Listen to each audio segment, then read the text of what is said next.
Yes people, good morning, good afternoon, good evening to all of you. कैसे सब लोग? Hope so आप सब लोग बहुत बढ़िया रहेंगे। मैं बता दूं, मैं भी बहुत अच्छा हूं। तो चलिए आज हम रिवाइज करने वाले एक टॉपिक जिसका नाम है सैलरी।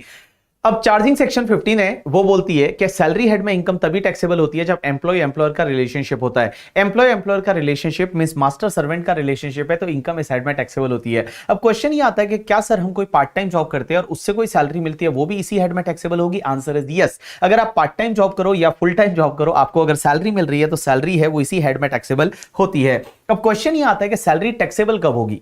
सर ड्यू बेसिस पे टैक्सेबल हो जाएगी या फिर पैसा रोकड़ा मिलेगा रिसीव्ड बेसिस पे टैक्सेबल होगी? Right answer is whichever is earlier।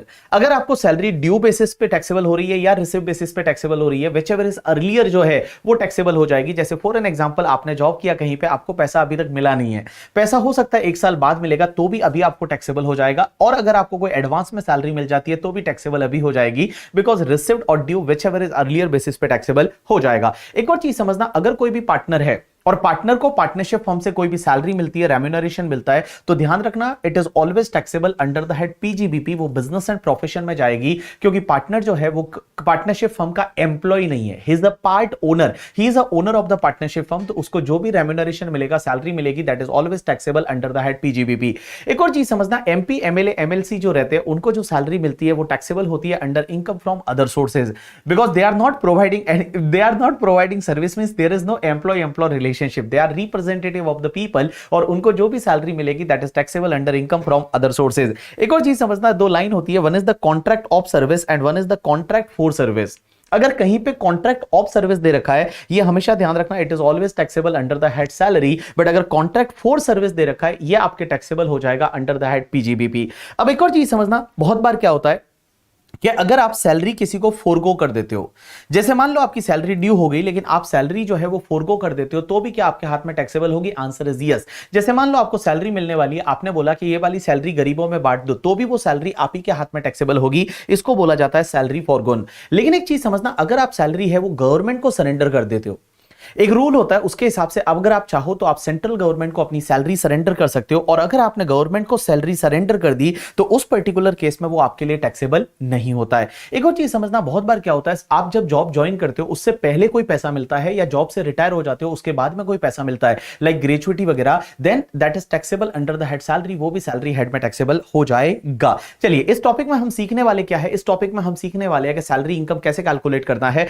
और सैलरी इनकम कैसे कैलकुलेट करना है उसके लिए टोटल यहां पे इतने सारे नोट्स है, और अगर आप 17 नोट सीख लोगे तो आपको सैलरी टॉपिक है वो कंप्लीट हो जाएगा। सबसे पहले होता है बेसिक सैलरी। बेसिक सैलरी है वो हमेशा टैक्सेबल होता है। बेसिक सैलरी का मतलब होता है एक बेस सैलरी कि भैया इतना तो आपको मिलेगा, that is called basic salary, वो हमेशा टैक्सेबल होता है। दूसरा आपका होता है डियरनेस अलाउंस। डियरनेस अलाउंस का मतलब होता है, हिंदी में हम लोग बोलते हैं महंगाई भत्ता। अब डियरनेस अलाउंस अगर किसी भी पर्सन को मिलता है तो वो पूरा टैक्सेबल है, इट इज फुल्ली टैक्सेबल। अब एक चीज समझना, डियरनेस अलाउंस है ना वो 2 टाइप का होता है, one is the DA in terms और second is a DA not in terms. In terms का मतलब होता है ऐसा डीए जो आपके रिटायरमेंट बेनिफिट की कैलकुलेशन में काम में आएगा, that is called in terms. और नॉट इन टर्म्स का मतलब ऐसा डीए जो आपके रिटायरमेंट बेनिफिट का जो कैलकुलेशन होगा उसमें कंसिडर नहीं होगा, that is called DA not in terms. अब एक चीज समझना, टैक्सेबल करते टाइम आपको दोनों डीए टैक्सेबल करने हैं, मींस डीए इन टर्म्स है वो भी टैक्सेबल है, डीए नॉट इन टर्म्स है वो भी टैक्सेबल है। बहुत बार एग्जामिनर जो लिखता है वो ऐसे लिखता है कि DA forming part of the retirement benefit या not forming part of the retirement benefit. तो forming part of the retirement benefit means in terms और not forming part of the retirement benefit means not in terms. आपको taxable करते time अगर कोई DA मिलता है, पूरा टैक्सेबल करना है बाबू, पूरा आपको टैक्सेबल करने का है करके, ठीक है। चलिए उसके बाद में आगे बढ़ते हैं कमीशन। अगर मैं कमीशन की बात करूं तो कमीशन कोई भी टाइप का कमीशन हो, जैसे एक तो होता है टर्नओवर कमीशन, जैसे सेल्समैन वगैरह होते हैं उनको दिया जाता है टर्नओवर कमीशन, कि आप इतनी सेल करोगे तो आपको इतना कमीशन मिलेगा, that is called your turnover commission. तो टर्नओवर कमीशन मिले या बाकी कोई भी कमीशन मिले, अगर एम्प्लॉय को कमीशन मिलता है then it is always taxable. तो मैंने आपको यहां तक क्या बताया कि देखिए, सबसे पहले basic salary is fully taxable, DA अगर आपको मिलता है फुल्ली टैक्सेबल, भले वो इन टर्म्स है नॉट इन टर्म्स है। अगर कोई कमीशन मिलता है that is also fully taxable. अगर आपको कोई बोनस मिलता है, अब एक चीज समझना, अगर आपको कोई बोनस मिलता है तो बोनस टैक्सेबल होता है, लेकिन एक चीज ध्यान रखना, अगर मान लो एग्जामिनर सिर्फ इतना दे दे कि bonus declare by the employer, but अभी तक वो रिसीव नहीं हुआ, सिर्फ डिक्लेयर करने के बेसिस पे टैक्सेबल नहीं होगा, जैसे ही आपको वो रिसीव हो जाएगा उसके बेसिस पे वो टैक्सेबल हो जाएगा। एक कॉन्सेप्ट आता है advance salary and arrear salary. Advance salary किसको बोलते हैं? अगर आपको एडवांस में सैलरी मिल जाती है, अब क्वेश्चन ये आता है कि सर अगर एडवांस में सैलरी मिल गई तो क्या वो टैक्सेबल हो जाएगी? Answer is yes, advance salary taxable हो जाती है। जैसे मान लो मेरा एक एम्प्लॉय है, वो मुझे ये बोलता है कि सर आप हर महीने मुझे एडवांस में सैलरी दोगे, 1 तारीख को सैलरी दे दोगे। तो जैसे ही मैंने उसको 1 तारीख को सैलरी दी, उसके लिए वो टैक्सेबल हो जाएगी, तो एडवांस सैलरी टैक्सेबल हो जाती है। या बहुत बार कोई एम्प्लॉय ऐसा बोलता है कि नहीं सर मुझे है ना 1 साल की पूरी एडवांस में सैलरी चाहिए, तो जैसे ही आप सैलरी दोगे वो टैक्सेबल हो जाती है। लेकिन एक चीज समझना, बहुत बार एग्जामिनर बोलता है कि एडवांस अगेंस्ट सैलरी या सिर्फ एडवांस दे रखा है, तो ध्यान रखना वो एडवांस सैलरी नहीं है। Advance against salary word use किया है या ओनली एडवांस दे रखा है, इसका मतलब ये लोन है और लोन टैक्सेबल नहीं होगा। लोन जो है वो टैक्सेबल नहीं होता, एडवांस सैलरी होता है वो टैक्सेबल हो जाएगा। एक कॉन्सेप्ट आता है अरियर सैलरी। अरियर सैलरी का मतलब होता है कि अगर मान लो सैलरी को लेकर कोई डिस्प्यूट हो जाता है, सैलरी को लेकर कोई डिस्प्यूट हो जाता है और उसके बाद में अगर आपकी रेट्रोस्पेक्टिवली सैलरी जो है अभी दे दी जाती है, तो वो टैक्सेबल हो जाएगी जब वो रिसीव होती है। एग्जांपल के लिए मान लो सैलरी को लेकर कोई डिस्प्यूट था, कोविड की वजह से किसी को सैलरी नहीं मिली और कुछ डिस्प्यूट चल रहा था, डिस्प्यूट अभी रिजॉल्व हो गया और वो वाले पीरियड की सैलरी अभी मिल जाती है, that is called arrear of salary. और अरियर ऑफ सैलरी है वो भी टैक्सेबल हो जाता है at the time of the received या ड्यू व्हिचएवर इज अर्लियर। तो पहले ड्यू हुआ ही नहीं था मान लो और अभी आपको रिसीव होता है, तो उस टाइम पे वो टैक्सेबल हो जाएगा। अब एक कॉन्सेप्ट आता है, that is note number 6 is the gratuity. Gratuity का मतलब क्या होता है कि ग्रेच्युटी का मतलब जब आप रिटायर होते हो ना, नॉर्मली आप रिटायर होते हो तब आपको जो पैसा मिलता है कि आपने इतनी मेहनत की है, तो आपको एक लॉयल्टी बोनस मिलता है, that is called your gratuity. अब एक चीज समझना, ग्रेच्युटी अगर आपको ड्यूरिंग द एम्प्लॉयमेंट मिल जाए, ड्यूरिंग द एम्प्लॉयमेंट का मतलब आप जॉब भी कर रहे हो और आपको ग्रेच्युटी मिल गई। अगर आप जॉब भी कर रहे हो और आपको ग्रेच्युटी मिल गई, तो वो फुल्ली टैक्सेबल हो जाएगा ऑल एम्प्लॉयज के लिए। ऑल एम्प्लॉयज का means government employ, non government employ, सबके लिए टैक्सेबल हो जाएगा अगर ड्यूरिंग द एम्प्लॉयमेंट है तो। लेकिन एक चीज समझना, अगर ग्रेच्युटी आपको रिटायरमेंट के टाइम पे मिलती है, नॉर्मली ग्रेच्युटी है वो रिटायरमेंट के टाइम पे मिलती है, तो अगर नॉर्मली ग्रेच्युटी आपको रिटायरमेंट के टाइम पे मिलती है, तो रिटायरमेंट के टाइम पे अगर ग्रेच्युटी मिला तो वो एग्जेम्प्ट है या टैक्सेबल है, उसमें डिपेंड करेगा कि वो एम्प्लॉय है कौन। और यहां पे एग्जेम्पशन मिलती है अंडर सेक्शन 10(10) में, और 10(10) की एग्जेम्पशन ये बोलती है कि अगर वो गवर्नमेंट एम्प्लॉय है, गवर्नमेंट एम्प्लॉय का मतलब होता है कि अगर वो दामाद जी है करके, ठीक है, गवर्नमेंट का एम्प्लॉय है, सेंट्रल गवर्नमेंट स्टेट गवर्नमेंट का एम्प्लॉय है, तो गवर्नमेंट एम्प्लॉय है, तो उस पर्टिकुलर केस में उसको जो भी ग्रेच्युटी मिलेगा ना रिटायरमेंट के टाइम पे, वो फुल्ली एग्जेम्प्ट है, उस पर कुछ भी टैक्स पे करने की जरूरत नहीं है। लेकिन अगर वो अदर एम्प्लॉय है, मींस प्राइवेट एम्प्लॉय है, नॉन गवर्नमेंट एम्प्लॉय है, उसके केस में क्या होगा, तो उसके केस में एग्जेम्पशन मिलती है 10(10) में, लेकिन उसका एक लिमिट है। और लिमिट कितना है, उसमें 2 पार्ट होता है। वन इज द वो एम्प्लॉय क्या पोगा एम्प्लॉय है या नॉन पोगा एम्प्लॉय है। पोगा एम्प्लॉय का मतलब होता है ऐसा एम्प्लॉय जिसपे पेमेंट ऑफ ग्रेच्युटी एक्ट 1972 लगता है, दैट इज कॉल्ड पोगा एम्प्लॉय। और नॉन पोगा एम्प्लॉय अपन उसको बोलेंगे जिसपे पेमेंट ऑफ ग्रेच्युटी एक्ट 1972 नहीं लगता, that is called non POGA employ. अब एक चीज समझना, पोगा एम्प्लॉय के केस में एग्जेम्पशन कितना मिलेगा, तो लॉ मेकर्स बोलते हैं पोगा एम्प्लॉय के केस में एग्जेम्पशन लेने के लिए आप एक काम करिए, सबसे पहले लीजिए 15 divide by 26 multiply by salary per month और multiply by number of years of the completion of service. Second is the actual amount received and third is the maximum 20 lakh, whichever is lower है उतने की आपको exemption मिल जाएगी। तो मैंने क्या बोला, सबसे पहले पोगा एम्प्लॉय। पोगा एम्प्लॉय का मतलब होता है कि अगर कोई ऐसा एम्प्लॉय जिसपे पेमेंट ऑफ ग्रेच्युटी एक्ट लगता है, तो वहां पे एग्जेम्पशन कितना मिलेगा। सबसे पहले आप एक काम करिए, 15 divide by 26 multiply by salary per month multiply by number of years of completion of service. Second is actual amount received and third is maximum 20 lakh है, वो आपको लेना है।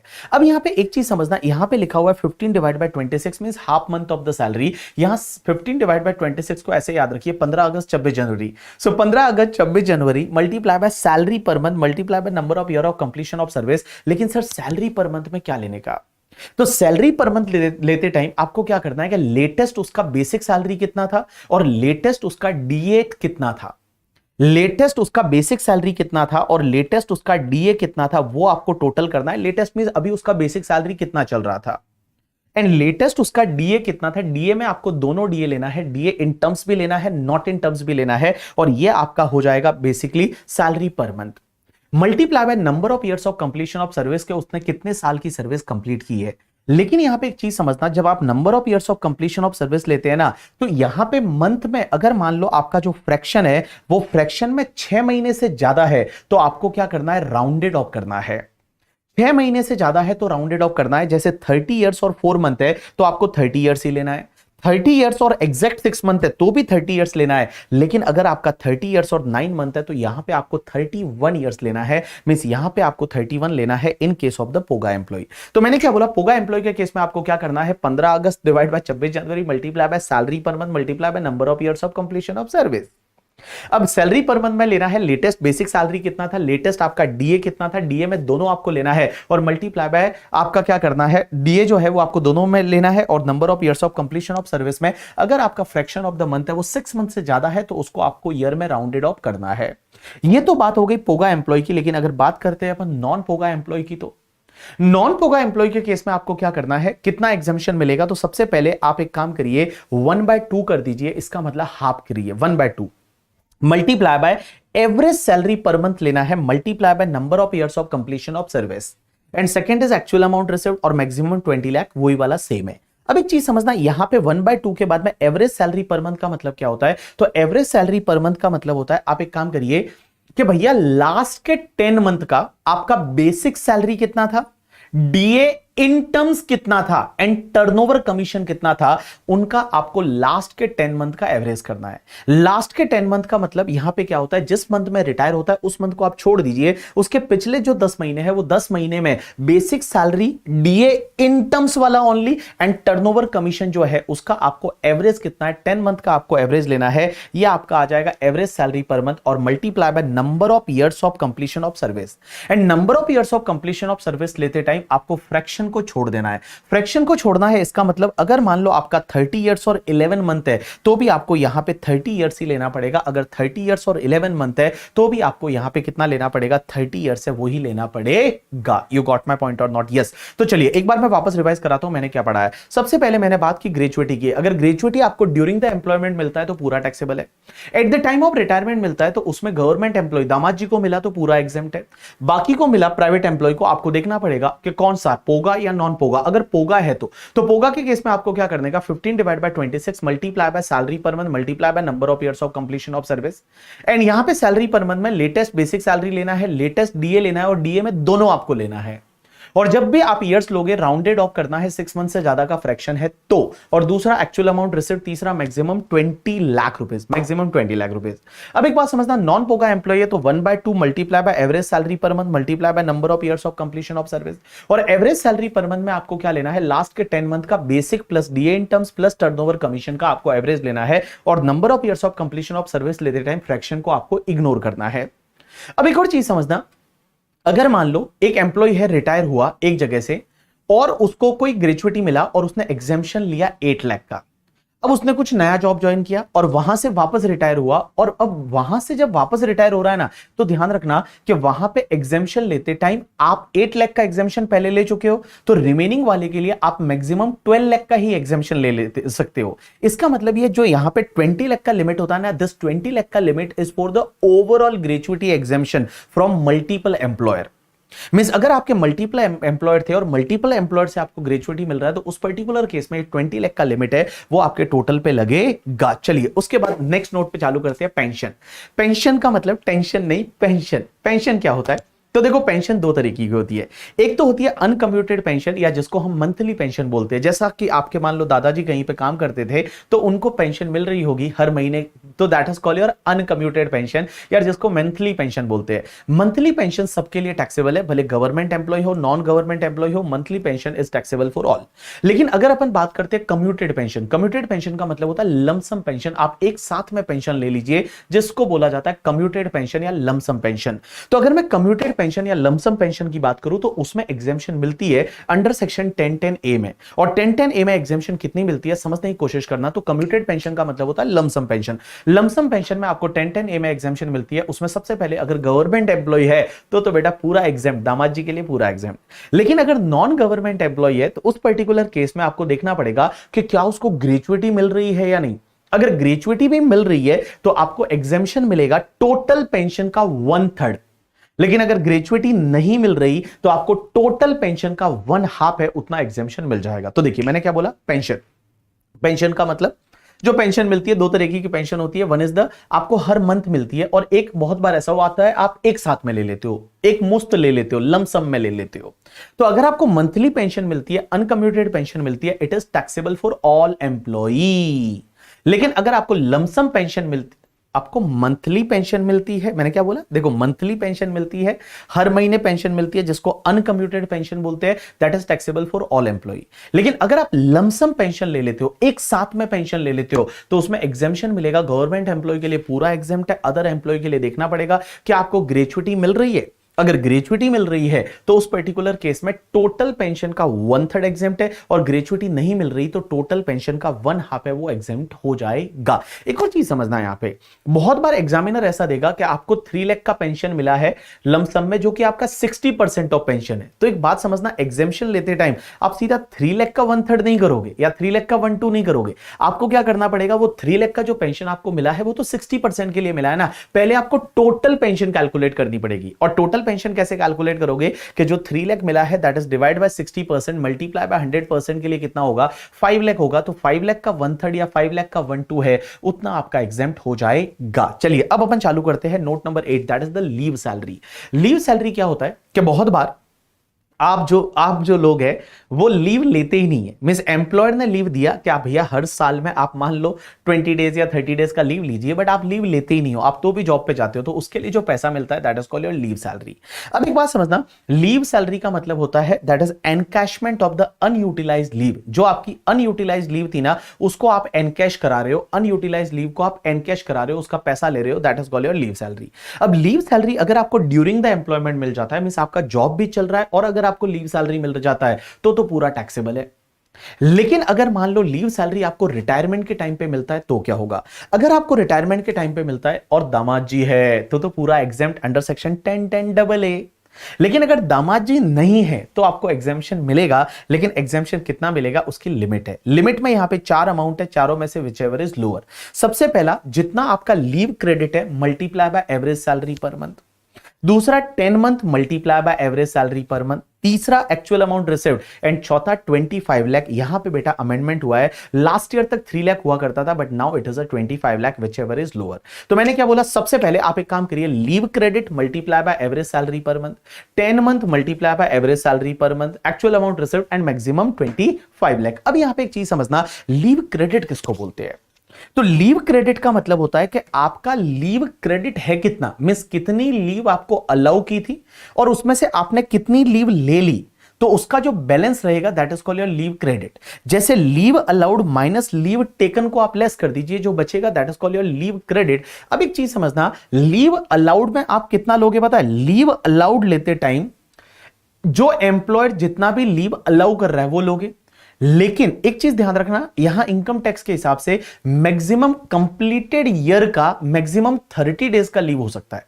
मींस एक साल के लिए 30 डेज का लीव है, वो मैक्सिमम लीव अलाउड हो सकता है। अगर उससे ज्यादा दे रखा है तो आपको छोड़ना है, आपको लीव अलाउड में सिर्फ 30 डेज ही लेना है for the completed year.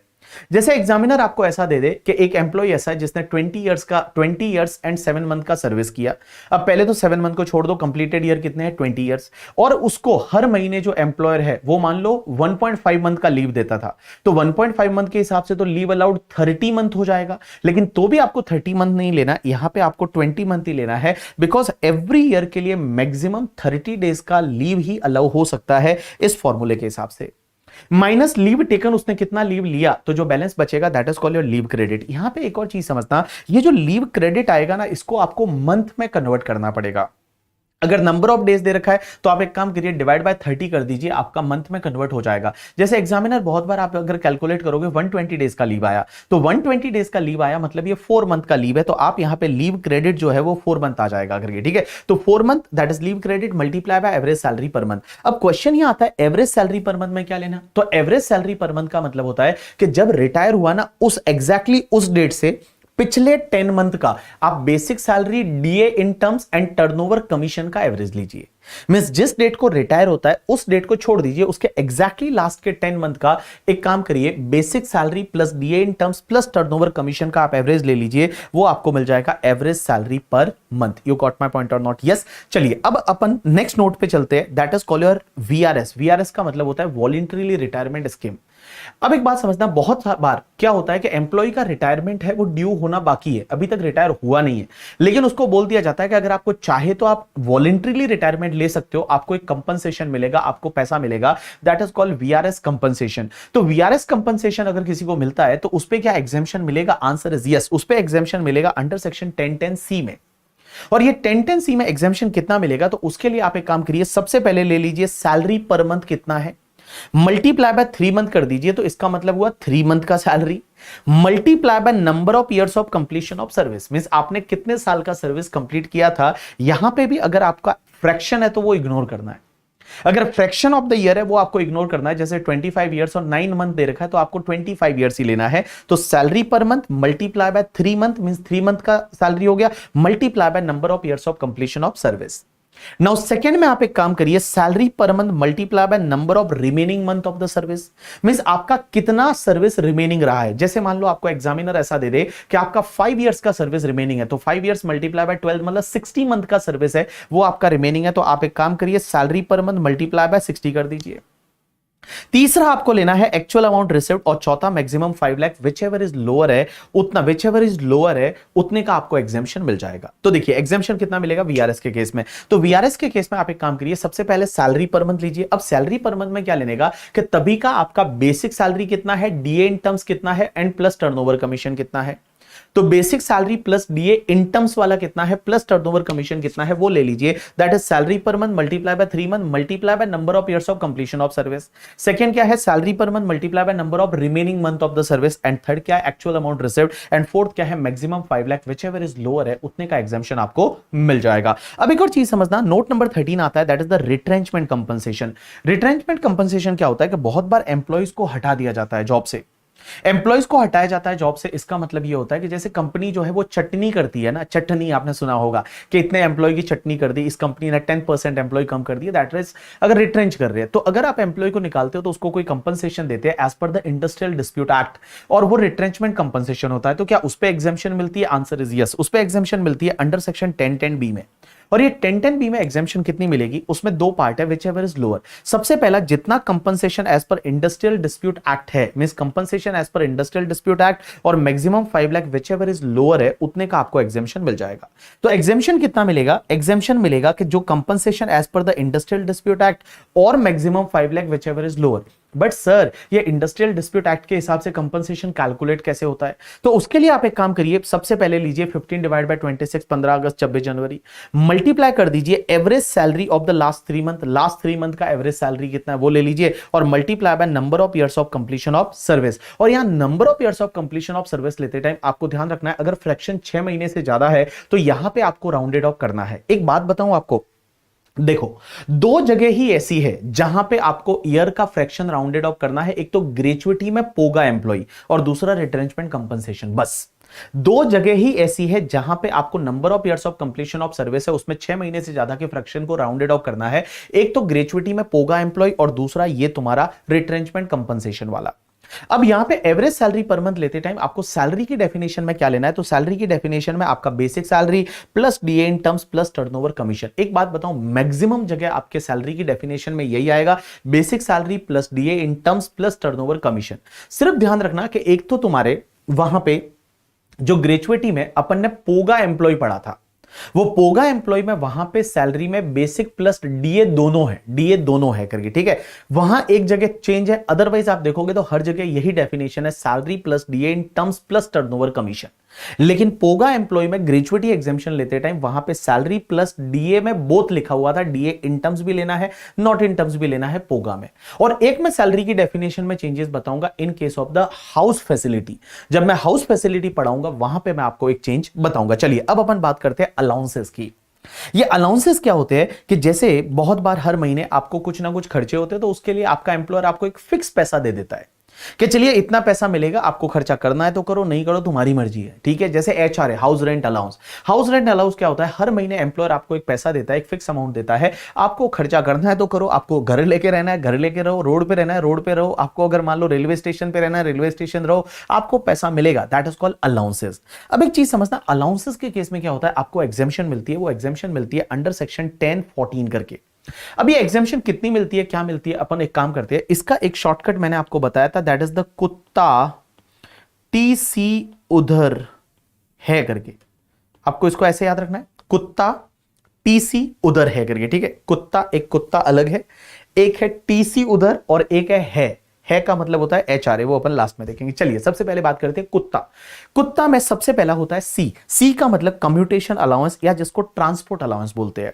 Commutation allowance या ट्रांसपोर्ट अलाउंस किस लिए मिलता है, अगर आप ऑफिस से घर पे जाओ, घर से ऑफिस जाओ और उसके लिए आपके कुछ खर्चे होते हैं, तो ऑफिस से घर, घर से ऑफिस के लिए आपको कम्यूटेशन अलाउंस मिलता है। तो कम्यूटेशन अलाउंस अगर आपको मिल रहा है तो उसके सामने आपको एग्जेम्पशन मिलेगी, बट एग्जेम्पशन सिर्फ यहां पे किसको मिलती है, दिव्यांग एम्प्लॉय को। अगर कोई भी एम्प्लॉय है वो ब्लाइंड है, डेफ है या फिर डम्ब है या हैंडीकैप्ड है, मींस दिव्यांग एम्प्लॉय है, उसको एग्जेम्पशन मिलती है मैक्सिमम 3200 पर मंथ की। मैक्सिमम 3200 पर मंथ। जैसे पर मंथ मान लो 5000 का कम्यूटेशन अलाउंस मिलता है, तो out of that 3200 is exempt, remaining 1800 is taxable. अगर मिलता ही 2500 है तो पूरा ही 2500 एग्जेम्प्ट हो जाएगा। बट ध्यान रखना ये एग्जेम्पशन सिर्फ किसको मिलती है, दिव्यांग एम्प्लॉय को। दूसरा सी में देखिए 3 है, कुत्ता में सी में 3 है। दूसरा जो है that is the children education allowance. Children education allowance का एग्जेम्पशन मिलता है कितना पता है, maximum 100 per month per child, maximum 2 child. So maximum 100 per month per child, maximum 2 child. Children hostel allowance है, उसका एग्जेम्पशन मिलेगा maximum 300 per month per child, maximum 2 child. उसके बाद यू का मतलब होता है अंडरग्राउंड अलाउंस, जो माइंस में काम करते हैं उन एम्प्लॉयज को मिलता है अंडरग्राउंड अलाउंस, उसमें एग्जेम्पशन मिलेगी मैक्सिमम 800 पर मंथ। उसके बाद में आपका कुत्ता, टी का मतलब होता है यहां पे that is tribal area allowance. जो ट्राइबल एरियाज वगैरह, जैसे मान लो छत्तीसगढ़ के कुछ एरियाज है, मान लो वो ट्राइबल एरियाज है, तो ट्राइबल एरियाज में अगर कोई एम्प्लॉय काम करता है तो उसको ट्राइबल एरिया अलाउंस मिलता है, उसमें आपको एग्जेम्पशन मिलेगी मैक्सिमम 200 पर मंथ। उसके बाद में allowances for the employ of the transport undertaking, कुत्ता आ मतलब last, that is allowances to employ of the transport undertaking. जो ट्रांसपोर्ट अंडरटेकिंग में जो ड्राइवर होते हैं, कंडक्टर होते हैं, उनको एक जो अलाउंस मिलता है उसमें एग्जेम्पशन मिलेगी, जितना अमाउंट रिसीव्ड हुआ उसका 70% या 10,000 per month, which ever is lower है उतने का एग्जेम्पशन मिल जाएगी। तो यहां पे आपका ये कंप्लीट हो जाता है कुत्ता करके, ठीक है। तो 3 सी वाले U T and A, that is कुत्ता। तो देखिए सबसे पहले कुत्ता, सबसे पहला कम्यूटेशन अलाउंस या जिसको अपन ट्रांसपोर्ट अलाउंस भी बोलते हैं, घर से ऑफिस, ऑफिस से घर, जो भी तुम्हारा हैंडीकैप्ड एम्प्लॉय है उसको अगर ये मिलता है तो उसको एग्जेम्पशन मिलेगी 3200 पर मंथ मैक्सिमम। दूसरा children education allowance 100 per month per child, maximum 2 child exemption मिलेगी। Children hostel allowance 300 per month per child, maximum 2 child exemption मिलेगी।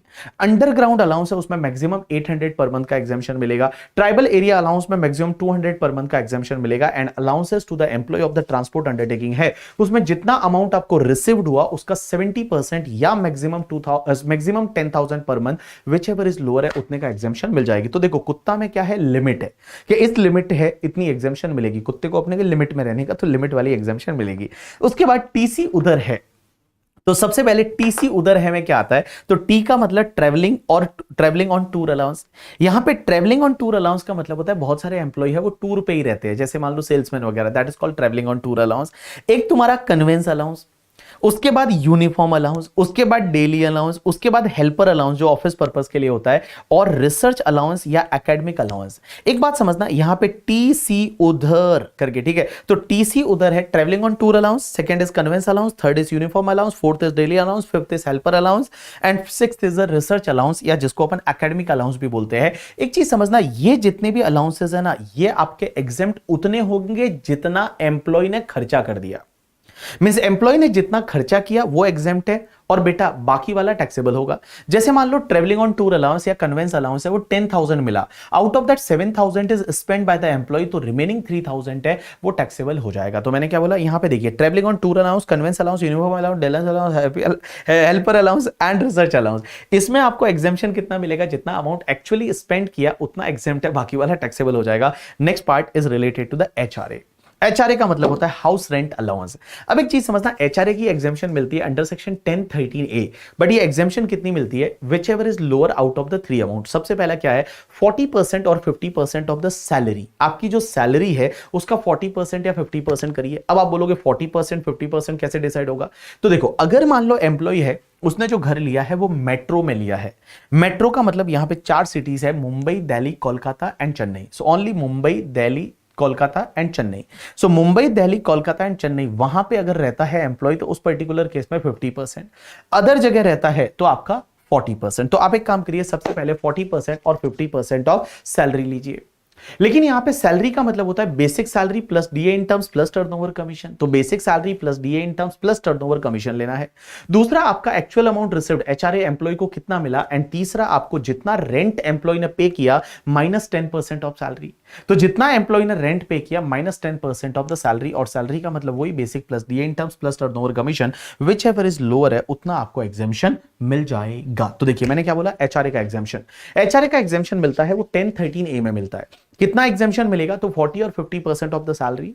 दूसरा क्या है तुम्हारा एक्चुअल अमाउंट रिसीव्ड, और तीसरा rent paid minus 10% of salary, which ever is lower है उतना एग्जेम्पशन मिल जाएगा। अब एक बात बताऊं मैं आपको, कुत्ता टीसी उधर है को छोड़ के अगर कोई भी अलाउंसेस मिलता है, जैसे मान लो आपको कोई अदर अलाउंसेस मिल गया, जैसे टिफिन अलाउंस मिल गया या मेडिकल अलाउंस मिल गया, तो अलाउंसेस वर्ड अगर आपको दे रखा है और इसको छोड़ के अगर कोई भी दूसरा अलाउंस मिलता है तो समझना वो हमेशा टैक्सेबल है ऑल एम्प्लॉय के लिए, वो हमेशा टैक्सेबल है ऑल एम्प्लॉयज के लिए। तो यहां पे ये वाला नोट है वो आपका कंप्लीट हो जाता है। अब अपन चालू करते हैं प्रोविडेंट फंड करके। अब अपन चालू कर रहे हैं प्रोविडेंट फंड। अब एक बात समझना, प्रोविडेंट फंड क्या होता है बेसिकली, कि जब एम्प्लॉय जॉब कर रहा होता है उस टाइम पे वो खुद कुछ कंट्रीब्यूशन करता है, कुछ कंट्रीब्यूशन उसका एम्प्लॉयर करता है, और हर साल उस पे इंटरेस्ट वगैरह एक्यूमुलेट होता जाता है, और जब वो रिटायर हो जाता है तो उसको एक लमसम पैसा मिलता है जिसको बोला जाता है प्रोविडेंट फंड। एक बात बता दूं, मैंने आपको बताया हुआ है 4 तरह के प्रोविडेंट फंड होते हैं। एक तो होता है statutory provident fund. Statutory provident fund basically government companies होती है जो गवर्नमेंट एम्प्लॉइज पे लगता है, that is called statutory provident fund. एक होता है recognised provident fund. Recognised provident fund क्या होता है कि ऐसा प्रोविडेंट फंड जिसकी इनकम टैक्स डिपार्टमेंट से परमिशन ले रखी होती है, परमिशन ले रखी होती है, अप्रूवल ले रखी होती है, जिसको रिकॉग्नाइज्ड प्रोविडेंट फंड बोलते हैं। एक होता है अनरिकॉग्नाइज्ड प्रोविडेंट फंड, मतलब जिस फंड का अप्रूवल नहीं ले रखा। ये 3 जो फंड होते हैं इसको ईपीएफ भी बोला जाता है, एम्प्लॉय प्रोविडेंट फंड। एक होता है PPF, that is public provident fund. Public provident fund normal public के लिए होता है, एम्प्लॉय की जरूरत नहीं, सबके लिए होता है, आपके मेरे लिए होता है, वो पीपीएफ होता है।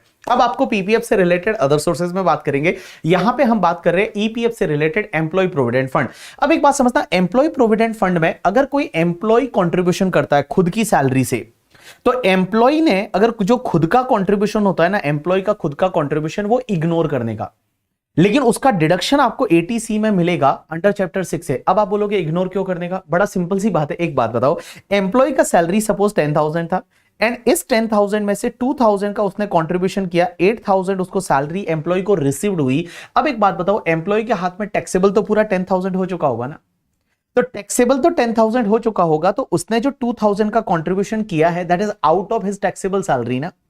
तो यहां पे एम्प्लॉय का जो खुद का कंट्रीब्यूशन होता है ना, वो खुद का कंट्रीब्यूशन इग्नोर करने का। लेकिन एम्प्लॉयर का जो कंट्रीब्यूशन है उसका क्या होगा, तो एम्प्लॉयर का कंट्रीब्यूशन जो है वो एम्प्लॉय को बेनिफिट हुआ, लेकिन एम्प्लॉयर का कंट्रीब्यूशन जो है वो एग्जेम्प्ट हो जाएगा, और जो इंटरेस्ट हर साल एक्यूमुलेट होगा वो भी एग्जेम्प्ट हो जाएगा, और लमसम पैसा जब मिलता है एम्प्लॉय को रिटायरमेंट के टाइम पे तो वो भी एग्जेम्प्ट हो जाएगा अंडर सेक्शन 10(11). तो इसका मतलब क्या हुआ, एम्प्लॉय का कंट्रीब्यूशन इग्नोर करिए, एम्प्लॉयर का कंट्रीब्यूशन एग्जेम्प्ट है, इंटरेस्ट आएगा वो भी एग्जेम्प्ट है, पैसा मिलेगा वो भी एग्जेम्प्ट है, मींस एग्जेम्प्ट एग्जेम्प्ट एग्जेम्प्ट। जब आप पैसे डाल रहे हो तब भी एग्जेम्प्ट है, जब उस पे इंटरेस्ट अक्रू हो रहा है तो भी एग्जेम्प्ट है, रिटायरमेंट के टाइम पे जो पैसा मिलेगा वो भी एग्जेम्प्ट है। तो that is called your statutory provident fund. Exam में नॉर्मली ये वाला नहीं आता है क्योंकि तीनों ही जगह एग्जेम्प्ट है। उसके बाद होता है recognised provident fund, that is called RPF. अब एक बात समझना, आरपीएफ में क्या होता है, एम्प्लॉय का जो खुद का कंट्रीब्यूशन है वो इग्नोर करो, बट उसका डिडक्शन आप एटीसी में एम्प्लॉय ले सकता है। एम्प्लॉयर का जो कंट्रीब्यूशन है, एम्प्लॉयर ने एम्प्लॉय के लिए जो कंट्रीब्यूशन किया है, एक बात बताऊं, एम्प्लॉयर का कंट्रीब्यूशन एम्प्लॉय के लिए जो किया है वो एग्जेम्प्ट तो है, लेकिन कितना एग्जेम्प्ट है पता है, only up to 12% of the salary. तो एम्प्लॉय का जितना सैलरी है उसका अप टू 12% है, वो एम्प्लॉय के हाथ में एग्जेम्प्ट हो जाएगा। इन excess of 12% of salary taxable होगा। सैलरी का मतलब basic salary plus DA in terms plus turnover commission. अब एक और चीज समझना, जो हर साल इंटरेस्ट एक्यूमुलेट होता है उसका क्या, तो हर साल जो इंटरेस्ट एक्यूमुलेट होता है आरपीएफ में वो 9.5% पर एनम तक एग्जेम्प्ट है। मींस जितना इंटरेस्ट एक्यूमुलेट होगा, जो फंड का बैलेंस है उसमें 9.5% तक का जो इंटरेस्ट रहेगा वो एग्जेम्प्ट है, 9.5% से ऊपर वाला इंटरेस्ट है वो टैक्सेबल हो जाएगा। तो देखिए मैंने क्या बोला, अगर रिकॉग्नाइज प्रोविडेंट फंड की बात करूं, एम्प्लॉय का कंट्रीब्यूशन इग्नोर करो बट एटीसी में डिडक्शन मिलेगा। एम्प्लॉयर का कंट्रीब्यूशन एग्जेम्प्ट है up to 12% of salary, interest जो आएगा वो एग्जेम्प्ट है अप टू 9.5%, बट रिटायरमेंट पे जो पैसा मिलेगा वो पूरा एग्जेम्प्ट है, अंडर सेक्शन 10-12 पूरा एग्जेम्प्ट है। लेकिन एक चीज समझना, यहां पे रिटायरमेंट के टाइम पे जो पैसा मिल रहा है वो एग्जेम्प्ट होता है, लेकिन वो एग्जेम्प्ट तभी होगा जब एम्प्लॉय ने एटलीस्ट 5 इयर्स और मोर का सर्विस रेंडर किया है। एटलीस्ट एम्प्लॉय ने 5 इयर्स और मोर का सर्विस रेंडर किया है तो ही वो एग्जेम्प्ट होगा, अदरवाइज वो एग्जेम्प्ट नहीं होगा। लेकिन गाइस इसके 3 एक्सेप्शनल केसेस है, वहां पे एम्प्लॉय ने अगर 5 इयर्स का सर्विस रेंडर नहीं किया तो उस पर्टिकुलर केस में भी क्या होगा, एग्जेम्प्ट होगा। एक तो अगर एम्प्लॉय रिटायर हो जाता है due to the ill health, means employ की जो हेल्थ ठीक नहीं थी और उसकी वजह से वो 5 इयर्स के अंदर अंदर रिटायर हो गया, या फिर मान लो एम्प्लॉयर का बिजनेस ही बंद हो गया करके, ठीक है, या फिर एम्प्लॉय रिटायर हुआ और एम्प्लॉय ने क्या किया, एम्प्लॉयर को ये इंस्ट्रक्शन दिया है कि उसका जो भी आरपीएफ का बैलेंस है ना, वो आरपीएफ का बैलेंस है वो न्यू एम्प्लॉयर के आरपीएफ में ट्रांसफर कर दो। मींस अपने एम्प्लॉयर को ये इंस्ट्रक्शन दिया है कि आरपीएफ में जितना भी बैलेंस है वो न्यू एम्प्लॉयर के आरपीएफ में ट्रांसफर कर दो, या फिर इसको न्यू पेंशन स्कीम जो है एनपीएस में ट्रांसफर कर दो। अगर वो ऐसा इंस्ट्रक्शन के साथ रिटायर हो रहा है तो even he has retired with in the period of 5 years, तो भी उसको जो पैसा मिलेगा वो आपका एग्जेम्प्ट हो जाएगा। अब एक और चीज समझना, यहां पर एक अमेंडमेंट आया था लास्ट ईयर। अमेंडमेंट ये बोलता है कि जो भी एम्प्लॉय का खुद का कंट्रीब्यूशन है, देखो खुद का कंट्रीब्यूशन इग्नोर है करके, ठीक है, खुद का कंट्रीब्यूशन है उसको अपन इग्नोर करते हैं क्योंकि वो टैक्स भरने के बाद जो पैसा आता है उसमें पैसा डाला है। अब एक चीज समझना, इस पे जो इंटरेस्ट आता है, आप देखिए एसपीएफ पे जो इंटरेस्ट है वो इंटरेस्ट भी एग्जेम्प्ट है, आरपीएफ पे जो इंटरेस्ट है वो एग्जेम्प्ट है अप टू 9.5% पर एनम। लेकिन एक चीज समझना, लॉ मेकर्स बोलते हैं कि अगर एम्प्लॉय ने आरपीएफ और एसपीएफ में जो एम्प्लॉय का खुद का कंट्रीब्यूशन है ना, वो खुद का कंट्रीब्यूशन पे जो इंटरेस्ट आता है वो भी एग्जेम्प्ट है। लेकिन एक चीज ध्यान रखना, उसका कंट्रीब्यूशन अगर 2,50,000 से ज्यादा है, एम्प्लॉय का कंट्रीब्यूशन अगर 2,50,000 से ज्यादा है तो 2,50,000 से ऊपर वाले अमाउंट पे जो भी इंटरेस्ट आएगा वो टैक्सेबल होगा। देखो मैंने क्या बोला, एम्प्लॉय का कंट्रीब्यूशन, देखो एम्प्लॉय का कंट्रीब्यूशन जो भी एसपीएफ में करता है, आरपीएफ में करता है, एम्प्लॉय का 2,50,000 पर एनम तक का कंट्रीब्यूशन है तो उस पे इंटरेस्ट आएगा, वो एग्जेम्प्ट है, या तो पूरा एग्जेम्प्ट एसपीएफ में या आरपीएफ में 9.5% तक एग्जेम्प्ट। लेकिन एक चीज समझना, अगर उसने 2,50,000 से ज्यादा कंट्रीब्यूशन किया, जैसे फॉर एन एग्जांपल उसने 4 लाख का कंट्रीब्यूशन किया, तो 2,50,000 तक पे जो इंटरेस्ट आएगा वो तो आपका एग्जेम्प्ट हो जाएगा। लेकिन 250 के ऊपर वाला जो भी इंटरेस्ट आएगा एम्प्लॉय को, वो जो एक्यूमुलेट होगा वो पूरा टैक्सेबल हो जाएगा। लेकिन एक चीज समझना, यहां 2,50,000 की जगह ये लिमिट 5 लाख हो जाएगी अगर एम्प्लॉयर कोई भी कंट्रीब्यूशन नहीं करता है। इफ एम्प्लॉयर कोई भी कंट्रीब्यूशन नहीं करता है, अगर एम्प्लॉय बेचारा खुद ही कंट्रीब्यूट कर रहा है, एम्प्लॉयर कुछ भी कंट्रीब्यूशन नहीं करता आरपीएफ एसपीएफ में, तो ये लिमिट जो है वो 2,50,000 की जगह 5 लाख हो जाएगी। लेकिन गाइस ये जो अमेंडमेंट है ये 1/4/2021 से एप्लीकेबल है करके, ठीक है। चलिए उसके बाद में एक फंड होता है unrecognised provident fund. Unrecognised provident fund means ऐसा प्रोविडेंट फंड जिसकी रिकॉग्निशन नहीं ले रखी है। उसमें क्या होता है, एम्प्लॉय का कंट्रीब्यूशन इग्नोर करो एंड एटीसी का डिडक्शन अनरिकॉग्नाइज्ड प्रोविडेंट फंड के कंट्रीब्यूशन पे एम्प्लॉय को नहीं मिलता।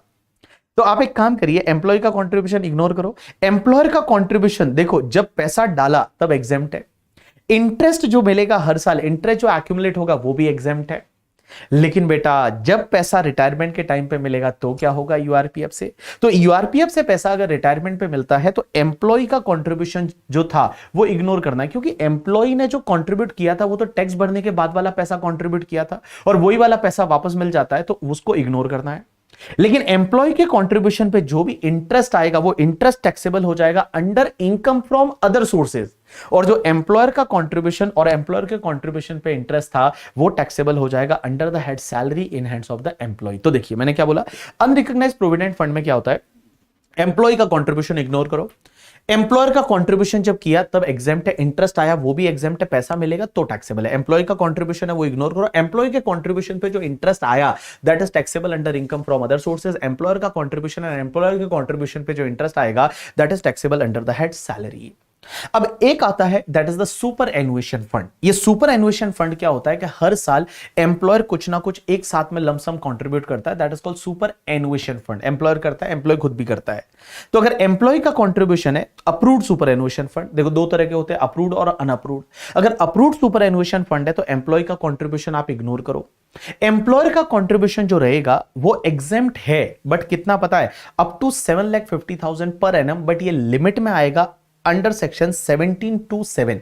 अब ये 1727 का परक्यूजिट क्या है अभी थोड़ी देर में मैं आपको सिखा दूंगा। इस पे जो इंटरेस्ट आएगा वो इंटरेस्ट भी एग्जेम्प्ट है, और अगर लमसम पैसा मिलता है रिटायरमेंट के टाइम पे तो वो भी एग्जेम्प्ट है। तो अप्रूव्ड सुपर एनुएशन फंड में क्या है कि एम्प्लॉय का कंट्रीब्यूशन इग्नोर करो, एम्प्लॉयर का कंट्रीब्यूशन है वो एग्जेम्प्ट होगा up to 7,50,000 per annum, and interest जो मिलेगा वो एग्जेम्प्ट है, रिटायरमेंट के टाइम पे पैसा मिलेगा वो भी एग्जेम्प्ट है। लेकिन अनअप्रूव्ड सुपर एनुएशन फंड है तो उसका ट्रीटमेंट सेम वैसा ही होगा जैसा अनरिकॉग्नाइज्ड प्रोविडेंट फंड का था। जैसे अपन ने यूआरपीएफ का यहां पे ट्रीटमेंट पढ़ा था वैसा का वैसा रहेगा unrecognised that is unapproved superannuation fund का। चलिए अब अपन चालू करते हैं परक्यूजिट। और परक्यूजिट सेक्शन 17(2) होती है। परक्यूजिट क्या होते हैं, देखो अगर एम्प्लॉय को कोई एडिशनल बेनिफिट मिलते हैं, एक्स्ट्रा बेनिफिट मिलते हैं, उसको बोला जाता है परक्यूजिट। जैसे एग्जांपल के लिए आपको मान लो आप बीमार पड़ गए, आपका इलाज आपके एम्प्लॉयर ने कराया, दैट इज कॉल्ड परक्यूजिट। आपको रहने के लिए घर दे दिया, आपको यूज करने के लिए गाड़ी दे दी, तो इट इज कॉल्ड परक्यूजिट। इसको अपन बोलते हैं परक्यूजिट। देखो अलाउंसेस और परक्यूजिट में क्या फर्क होता है, अलाउंसेस होता है ना वो फिक्स अमाउंट रहता है, हर महीने मिलता है and that is part of salary. But perquisite है वो कोई फिक्स अमाउंट नहीं होता, वो एक्स्ट्रा बेनिफिट होते हैं, एडिशनल बेनिफिट होते हैं, और एक्चुअल खर्चा होता है तभी आपको मिलता है। तो कभी भी ध्यान रखना अगर एग्जाम में अलाउंसेस वर्ड यूज किया हुआ है तो वो अलाउंसेस की बात कर रहा है, जो अपन पहले कुत्ता टीसी उधर है पढ़ चुके हैं। बट अगर मान लो प्रोवाइडेड वर्ड यूज किया है, फैसिलिटी वर्ड यूज किया है, तो इसका मतलब समझना वो परक्यूजिट की बात कर रहे हैं। तो परक्यूजिट में सबसे पहला परक्यूजिट होता है लीव ट्रेवल कंसेशन। ये लीव ट्रेवल कंसेशन क्या होता है कि एम्प्लॉयर एम्प्लॉय को बोलता है कि आप इंडिया में कहीं भी घूमने जाइए, और घूमने जाते हैं तो वहां पे जो आपका ट्रेवलिंग का खर्चा है वो एम्प्लॉयर आपको रीएम्बर्स करेगा, एम्प्लॉयर आपको देगा, that is called leave travel concession. तो लीव ट्रेवल कंसेशन का बेनिफिट एम्प्लॉय को अगर मिलता है तो एम्प्लॉय को यहां पे एक एग्जेम्पशन मिलती है अंडर सेक्शन 10(5). और ये 10 क्लॉज नंबर 5 में एग्जेम्पशन कैसे मिलती है, कितनी मिलती है, तो उसमें आपको ये देखना पड़ेगा कि एम्प्लॉय ट्रेवल कौन से मोड से कर रहा है। अगर एम्प्लॉय ट्रेवल है वो बाय एयर मींस फ्लाइट से जा रहा है, अगर एम्प्लॉय है वो बाय फ्लाइट से जा रहा है, तो जो भी इकोनॉमी क्लास का फेयर होता है एंड एक्चुअल एक्सपेंडिचर उसने कितना इंकर किया, विच एवर इज लोअर है, उतने का एग्जेम्पशन मिल जाएगा। लेकिन एम्प्लॉय जो है वो किसी और मोड से जा रहा है, मींस एयर से नहीं जा रहा, फ्लाइट से नहीं जा रहा, वो किसी और मोड से जा रहा है, ट्रेन से जा रहा है, बस से जा रहा है, बैलगाड़ी में जा रहा है, बाइक लेके जा रहा है, साइकिल लेके जा रहा है, उसकी मर्जी है, दूसरे किसी मोड से जा रहा है, तो क्या होगा, एम्प्लॉय जहां पे जा रहा है क्या वहां पे रेलवे फैसिलिटी अवेलेबल है या नहीं। अगर रेलवे फैसिलिटी अवेलेबल है तो एग्जेम्पशन कितना मिलेगा, जितना एक्चुअल एक्सपेंडिचर हुआ, और फर्स्ट क्लास एसी का railway fair, first class AC railway fair which ever is lower है, उतने का एग्जेम्पशन मिलेगा। लेकिन जहां पे वो जा रहा है वहां पे रेलवे फैसिलिटी अवेलेबल है ही नहीं, वहां रेल जाती नहीं है। तो अगर वहां रेलवे फैसिलिटी अवेलेबल नहीं है तो आपको देखना पड़ेगा कि क्या वहां रिकॉग्नाइज्ड ट्रांसपोर्ट फैसिलिटी अवेलेबल है या नहीं। अगर रिकॉग्नाइज्ड ट्रांसपोर्ट फैसिलिटी अवेलेबल है तो उस पर्टिकुलर केस में एग्जेम्पशन कितना मिलेगा, जितना एक्चुअल एक्सपेंडिचर हुआ, और डिलक्स क्लास का बस का फेयर, डिलक्स क्लास बस का fair which ever is lower. But अगर रिकॉग्नाइज्ड ट्रांसपोर्ट फैसिलिटी भी अवेलेबल नहीं है तो उस पर्टिकुलर केस में क्या होगा, जितना एक्चुअल एक्सपेंडिचर हुआ है एज वेल जितना एक्चुअल एक्सपेंडिचर हुआ है, या फिर फर्स्ट क्लास एसी रेलवे का fair of the similar distance which ever is lower है, उतने का एग्जेम्पशन मिल जाएगा। तो देखिए एलटीसी का एग्जेम्पशन है वो मिलता है अंडर सेक्शन 10(5). कैसे मिलता है, कितना मिलता है, तो उसमें आपको ये देखना है आप ट्रेवल कैसे कर रहे हो। एम्प्लॉय ट्रेवल अगर बाय एयर फ्लाइट से कर रहा है तो एक्चुअल एक्सपेंडिचर और इकोनॉमिक क्लास का fair which ever is lower, किसी अदर मोड से कर रहा है, आपको देखना है वहां रेल जाती है, रेल जाती है तो रेलवे का first class AC fair, actual expenditure which ever is lower. Rail नहीं जाती, क्या वहां पे कोई रिकॉग्नाइज्ड ट्रांसपोर्ट बस की फैसिलिटी है, आंसर इज यस। तो रिकॉग्नाइज्ड जो ट्रांसपोर्ट बस की फैसिलिटी है उसमें डिलक्स क्लास जो फेयर रहता है और actual expenditure which ever is lower, और अगर वो भी नहीं है तो आप एक काम करिए, सिमिलर डिस्टेंस का रेलवे का एक्चुअल रेलवे का जो फेयर है फर्स्ट क्लास एसी का वो ले लीजिए, और actual expenditure which ever is lower, उतना एग्जेम्पशन मिल जाएगा। अब एक बात समझना, एम्प्लॉय यहां पे जब इंडिया के अंदर घूमने जा रहा है तो घूमने किस किस को साथ में लेके जाना है। तो यहां पे साथ में किस किस को लेके जाएंगे तो एग्जामेशन मिलेगा। तो एग्जामेशन मिलेगा या तो एम्प्लॉय के जो खुद का ट्रेवल है उस पे, उसके साथ साथ में हिज स्पाउस मतलब भैया हस्बैंड के लिए वाइफ और वाइफ के लिए husband, and guys children, and उसके साथ में डिपेंडेंट रिलेटिव। अगर कोई आप पे डिपेंडेंट रिलेटिव है, डिपेंडेंट रिलेटिव में आएगा मदर फादर ब्रदर सिस्टर, तो मदर फादर ब्रदर सिस्टर अगर आप पे डिपेंडेंट है तो वो भी यहां पे इंक्लूड हो जाएंगे, उनके लिए भी आप एग्जामेशन का बेनिफिट ले सकते हो। तो देखो आपका एम्प्लॉयर अगर आपको घूमने भेज रहा है, फैमिली के साथ में भेज रहा है, एग्जामेशन किस किस पे मिलेगी, एक तो एम्प्लॉय के खुद के ट्रेवल पे, दूसरा स्पाउस, तीसरा कौन चिल्ड्रन, और चौथा कौन डिपेंडेंट रिलेटिव। डिपेंडेंट रिलेटिव में आएंगे dependent mother father brother sister. अब यहां पे एक और चीज समझना, यहां चिल्ड्रन के केस में मैक्सिमम आप एग्जामेशन है ना वो 2 चिल्ड्रन का ही ले सकते हो, अगर वो 2 चिल्ड्रन 1 अक्टूबर 1998 के बाद बॉर्न हुए हैं। तो 1 अक्टूबर 1998 के बाद वाले मैक्सिमम 2 बच्चों के ही आप एग्जामेशन ले सकते हो, उसके पहले के कितने भी बच्चे हैं चलेगा, बट उसके बाद के मैक्सिमम 2 बच्चों पे ही आप एग्जामेशन ले सकते हो। लेकिन एक चीज समझना, यहां पे एक इंटरेस्टिंग चीज ये आती है कि पहली बार आपने एक बच्चा हुआ, पहली बार एक बच्चा हुआ, दूसरी बार आपके ट्विंस हो गए, मतलब 2 बच्चे हो गए। तो यहां पे एक बात बताओ, पहली बार एक बच्चा हो गया था, दूसरी बार आपने ट्राई किया 2 बच्चे हो गए, तो यहां पे तो टोटल 3 बच्चे हो गए, तो भी एग्जामेशन पूरे 3 बच्चों पे मिल जाएगा, क्योंकि दूसरी बार पता नहीं था ना कितने बच्चे होंगे। लेकिन एक बात बताओ, पहली बार अगर ट्विंस हो गए तो रुक जाते भाई, अगर पहली बार ट्विंस हो गए थे और दूसरी बार आपका एक और बच्चा हो गया, तो यहां पे टोटल 3 बच्चे हुए, लेकिन आपको एग्जामेशन कितनों पे मिलेगा, मैक्सिमम 2 बच्चों पे आपको एग्जामेशन मिलेगा। यहां मैक्सिमम आपको 2 बच्चे हैं उस पे ये एग्जामेशन मिलेगा। अब एक और चीज समझना, ये एलटीसी का एग्जामेशन है ना, ये 4 साल के पीरियड में आप कोई भी 2 साल के लिए ले सकते हैं। ये एग्जामेशन 4 साल के कैलेंडर ईयर वाइज ब्लॉक होता है, 4 साल के ब्लॉक में आप मैक्सिमम 2 साल के लिए ले सकते हैं। जैसे हमारा अभी का जो ब्लॉक चल रहा है वो कैलेंडर ईयर 22 से 25 के बीच चल रहा है, तो 22, 23, 24, 25 कैलेंडर ईयर, ये 4 ब्लॉक है, इसमें से आप कोई भी 2 साल के लिए एलटीसी का एग्जामेशन ले सकते हैं। उसके बाद सेकंड परक्यूजिट होता है मेडिकल फैसिलिटी। मेडिकल फैसिलिटी में क्या होता है कि बहुत बार एम्प्लॉयर आपका मेडिकल ट्रीटमेंट का खर्चा देता है, या एम्प्लॉयर आपका ट्रीटमेंट कराता है, पूरा पैसा एम्प्लॉयर देता है, that is called medical facility. अब यहां पे ट्रीटमेंट जो हो रहा है वो कहां पे हो रहा है, तो अगर आपका ट्रीटमेंट जो है वो इंडिया में हो रहा है, तो इंडिया में हो रहा है तो देखना पड़ेगा ट्रीटमेंट हो कहां पे रहा है। तो ट्रीटमेंट या तो गवर्नमेंट हॉस्पिटल में होता है, या गवर्नमेंट रिकॉग्नाइज हॉस्पिटल में होता है, या एम्प्लॉयर के खुद के हॉस्पिटल में होता है। या तो ट्रीटमेंट होता है गवर्नमेंट हॉस्पिटल में, गवर्नमेंट रिकॉग्नाइज हॉस्पिटल में, या एम्प्लॉयर के ओन हॉस्पिटल में होता है और उसका पैसा एम्प्लॉयर देता है, तो ये बेनिफिट आपके लिए पूरा एग्जेम्प्ट हो जाएगा, कुछ भी टैक्सेबल नहीं। बट अगर मान लो आप तो बोलते हो नहीं नहीं हमारा ट्रीटमेंट तो प्राइवेट नर्सिंग होम में करवाना है, हमारी कोई फेवरेट नर्स है उससे कराना है, फेवरेट डॉक्टर है उससे हमारा ट्रीटमेंट कराना है, अगर आप कोई प्राइवेट नर्सिंग होम में वगैरह ट्रीटमेंट करवाते हो और पैसा एम्प्लॉयर देता है, तो ये वाला बेनिफिट पूरा टैक्सेबल हो जाएगा। अब अगर मान लो ट्रीटमेंट इंडिया के बाहर हो रहा है, तो ट्रीटमेंट अगर इंडिया के बाहर हो रहा है, तो बाहर जब ट्रीटमेंट कराने जाते हैं तो नॉर्मली एम्प्लॉयर आपको 3 चीज का बेनिफिट देता है। एक तो आपके आने जाने का खर्चा ट्रेवलिंग का, एक आपका ट्रीटमेंट का खर्चा, और एक वहां पे रहने का खर्चा। और वो एम्प्लॉयर ने अगर रीएम्बर्स किया, एम्प्लॉयर ने पैसा दिया, तो क्या होगा। तो इस पर्टिकुलर केस में ध्यान रखना, अगर इंडिया के बाहर ट्रीटमेंट होता है तो जो भी आपको ट्रीटमेंट का बेनिफिट मिल रहा है as well as the stay का बेनिफिट मिलता है, वो एग्जेम्प्ट हो जाएगा within the limit prescribe by RBI. Means RBI की कुछ प्रिस्क्राइब लिमिट होती है under the liberalise remittance scheme करके। तो आरबीआई की कुछ लिमिट होती है कि आप इंडिया के बाहर ट्रीटमेंट के लिए इतना खर्चा कर सकते हो, स्टे के लिए इतना खर्चा कर सकते हो, तो वो लिमिट के अंदर है, जितना लिमिट के अंदर है वो एग्जेम्प्ट हो जाएगा। एग्जामिनर आपको ऐसे देगा कि मान लो इंडिया के बाहर आप ट्रीटमेंट कराने गए, ट्रीटमेंट का खर्चा 10 लाख हुआ और वहां पे स्टे का खर्चा 5 लाख हुआ, टोटल 15 लाख हुआ, एम्प्लॉयर ने आपको पूरा 15 लाख दे दिया। अब उसमें से मान लो आरबीआई की लिमिट 12 लाख है, तो आरबीआई की लिमिट 12 लाख है, तो 12 लाख तक एग्जेम्प्ट हो जाएगा, 3 लाख है वो टैक्सेबल हो जाएगा। लेकिन एक बात समझना, अगर मान लो ट्रेवल के लिए, ट्रेवल का जो बेनिफिट है उसका क्या होगा, क्योंकि फ्लाइट से आप इंडिया के बाहर गए होंगे, उसका क्या, और वो एम्प्लॉयर ने पैसा दिया, तो उस पर्टिकुलर केस में लॉ मेकर्स ये बोलते हैं कि यहां पे देखना पड़ेगा आपका ग्रॉस टोटल इनकम कितना है एम्प्लॉय का। एम्प्लॉय का ग्रॉस टोटल इनकम है वो अगर अप टू 2 लाख ही है तो ये बेनिफिट ट्रेवल का पूरा एग्जेम्प्ट है। बट अगर ग्रॉस टोटल इनकम 2 लाख से ज्यादा है तो ये पूरा टैक्सेबल है। ठीक है, तो देखो जो आपको बेनिफिट मिलता है ट्रीटमेंट एंड स्टे का वो तो एग्जेम्प्ट होगा, जितनी आरबीआई की लिमिट होगी उतना एग्जेम्प्ट है। लेकिन ट्रेवल का बेनिफिट जो मिला है वो एग्जेम्प्ट कितना होगा पता है आपको, देखना है आपका ग्रॉस टोटल इनकम कितना है। Gross total income is with in the limit of the 2 lakh, तो पूरा एग्जेम्प्ट करना है। बट अगर 2 लाख से ज्यादा है तो पूरा टैक्सेबल हो जाएगा ट्रेवल का बेनिफिट। अब एक और चीज समझना, क्वेश्चन ये आता है कि ट्रीटमेंट होना किसका चाहिए।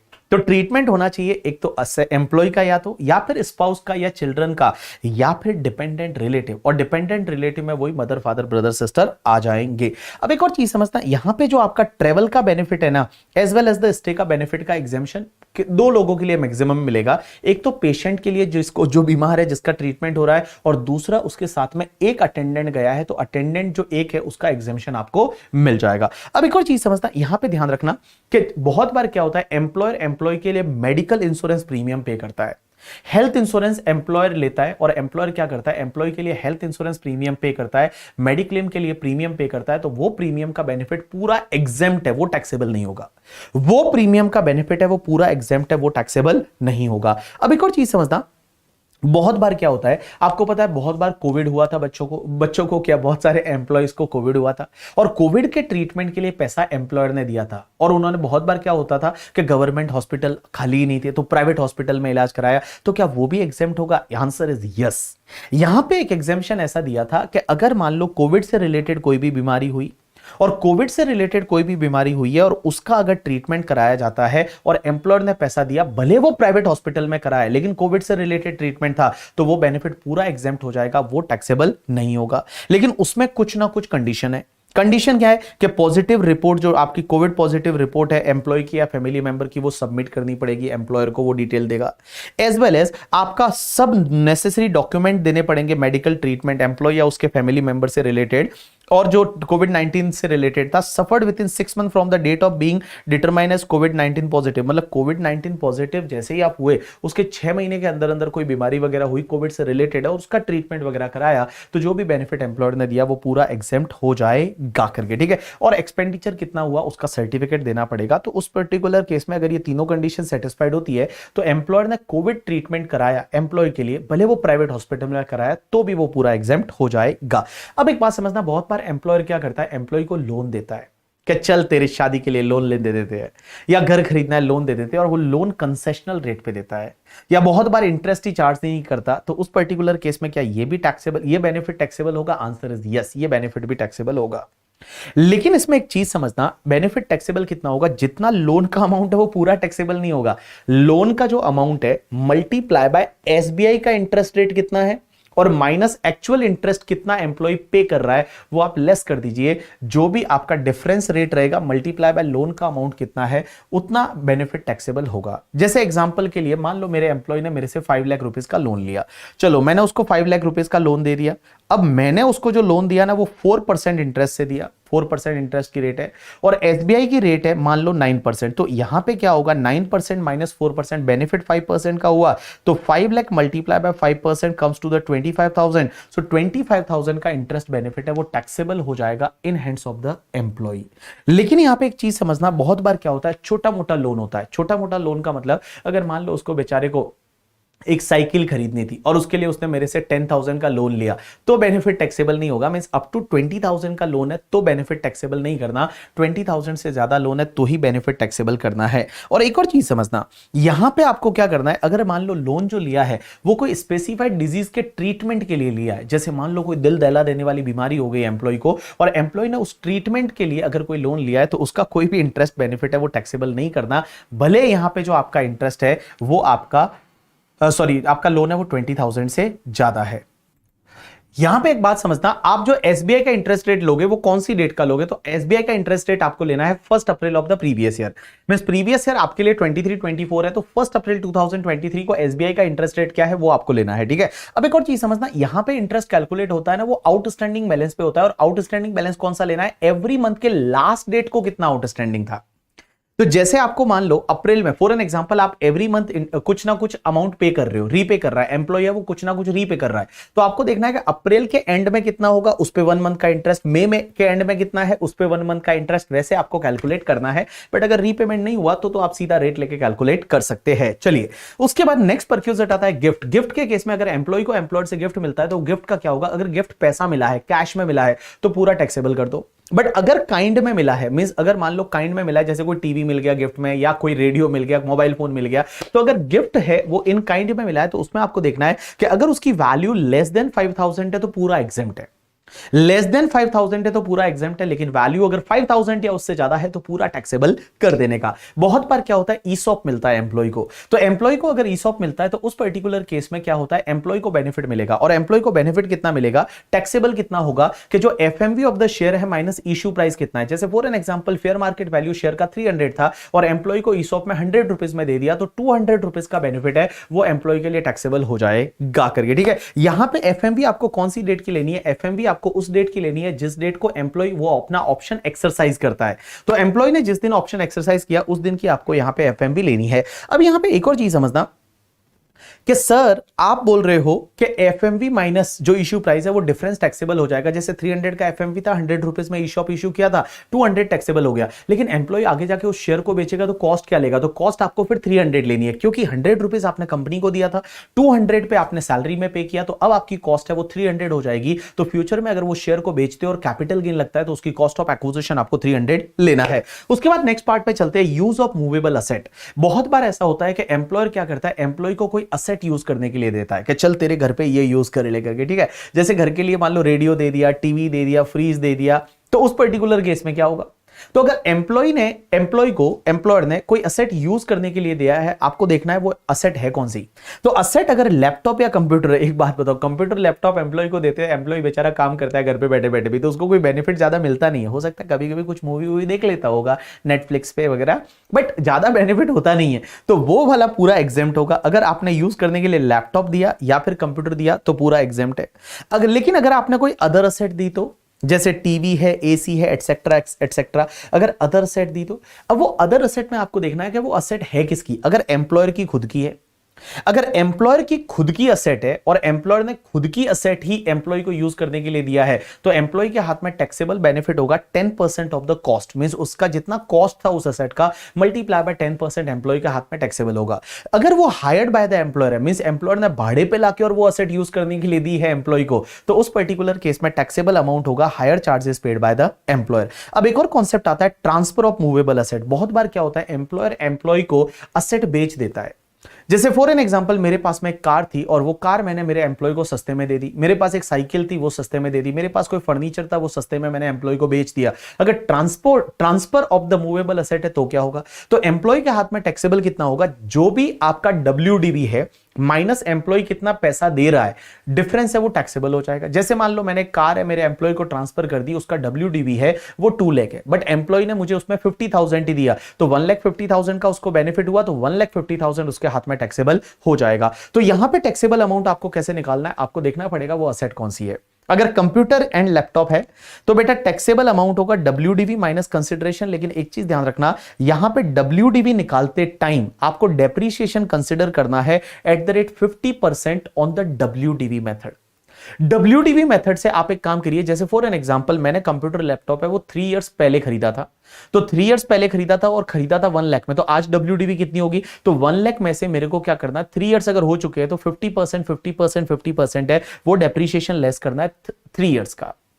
तो मैंने क्या बोला कि अगर मान लो यहां पे कंप्यूटर लैपटॉप एम्प्लॉयर एम्प्लॉय को ट्रांसफर करता है, तो यहां पे डब्ल्यूडीवी निकालते टाइम डब्ल्यूडीवी कैसे निकालनी है, डेप्रीशिएशन कैलकुलेट करना है at the rate 50% through the WDV method.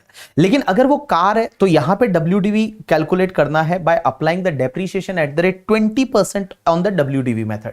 Means WDV method से आप 20% की रेट लेंगे और 20% की रेट से आपको डेप्रीशिएशन कैलकुलेट करना है। लेकिन अगर कोई अदर असेट है, तो जैसे मान लो कैमरा है, साइकिल है, बाइक है, तो क्या करेंगे, तो वहां पे डब्ल्यूडीवी कैलकुलेट करना है, डेप्रीशिएशन लेना है 10% on SLM method. Means SLM method से 10% से आप डेप्रीशिएशन लेस करिए और फिर डब्ल्यूडीवी निकालिए। तो देखिए मैंने क्या बोला, अगर एम्प्लॉयर एम्प्लॉय को मूवेबल असेट ट्रांसफर करता है तो एम्प्लॉय के हाथ में टैक्सेबल कितना होगा, WDV minus consideration paid by the employ. लेकिन डब्ल्यूडीवी कैसे निकालना है, तो कंप्यूटर लैपटॉप के केस में डब्ल्यूडीवी निकालना है by applying 50% rate through the WDV method. Car के केस में 20% डब्ल्यूडीवी मेथड और अदर असेट के केस में 10% एसएलएम मेथड से आपको डेप्रीशिएशन लेस करना है। लेकिन एक और चीज समझना, यहां पे डेप्रीशिएशन सिर्फ आप कंप्लीटेड ईयर का लेस करोगे। कंप्लीटेड ईयर का मतलब होता है, फॉर एन एग्जांपल जैसे मान लो कोई भी कार खरीदी थी मैंने खरीदी थी कार दैट इज 1 जुलाई 2018 को, तो यहां पे कंप्लीटेड ईयर माना जाएगा 30 जून 2019 है, ये एक कंप्लीटेड ईयर माना जाएगा। तो जितने ईयर कंप्लीटेड है, जितने कंप्लीटेड ईयर है, उतने ईयर के लिए आपको डेप्रिसिएशन यहां पे लेस करना है डब्ल्यूडीवी कैलकुलेट करने के लिए। उसके बाद होता है लंच फैसिलिटी। बहुत बार क्या होता है, एम्प्लॉयर एम्प्लॉय को अपने ऑफिस में लंच करवाता है कि चलो यहां पे लंच करिए, और लंच का पैसा एम्प्लॉयर देता है। तो उस पर्टिकुलर केस में लॉ मेकर्स बोलते हैं कि अगर उसकी वैल्यू अप टू 50 रुपीज है तो 50 रुपीज तक एग्जेम्प्ट है, उसके ऊपर वाला टैक्सेबल हो जाएगा। तो जैसे लंच दिया जाता है, या फिर बहुत बार क्या किया जाता है, वो कार्ड दिए जाते हैं, पता है, एक टोकन होते हैं, कूपन होते हैं, जिसको पेड वाउचर बोलते हैं, सोडेक्सो एंड ऐसे कुछ वाउचर होते हैं। तो उसमें क्या होता है कि अगर पर मील है उसकी वैल्यू 50 रुपीज है तो 50 रुपीज तक एग्जेम्प्ट है, 50 रुपीज के ऊपर वाला है वो टैक्सेबल हो जाएगा।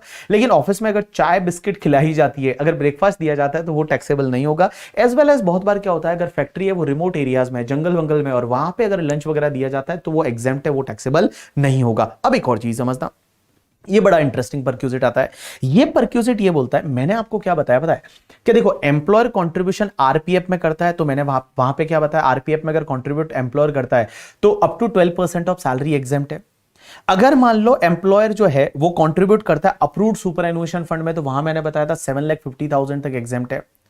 एंड बेटा एनपीएस में कंट्रीब्यूट अगर एम्प्लॉयर करता है, एम्प्लॉयर ने अगर एनपीएस में कंट्रीब्यूशन किया, न्यू पेंशन स्कीम, या जिसको सेंट्रल गवर्नमेंट पेंशन स्कीम बोलते हैं, वो पूरा टैक्सेबल है। अब एक बात समझना, यहां पे एक परक्यूजिट डाला गया, that is the section 17(2) subsection 7।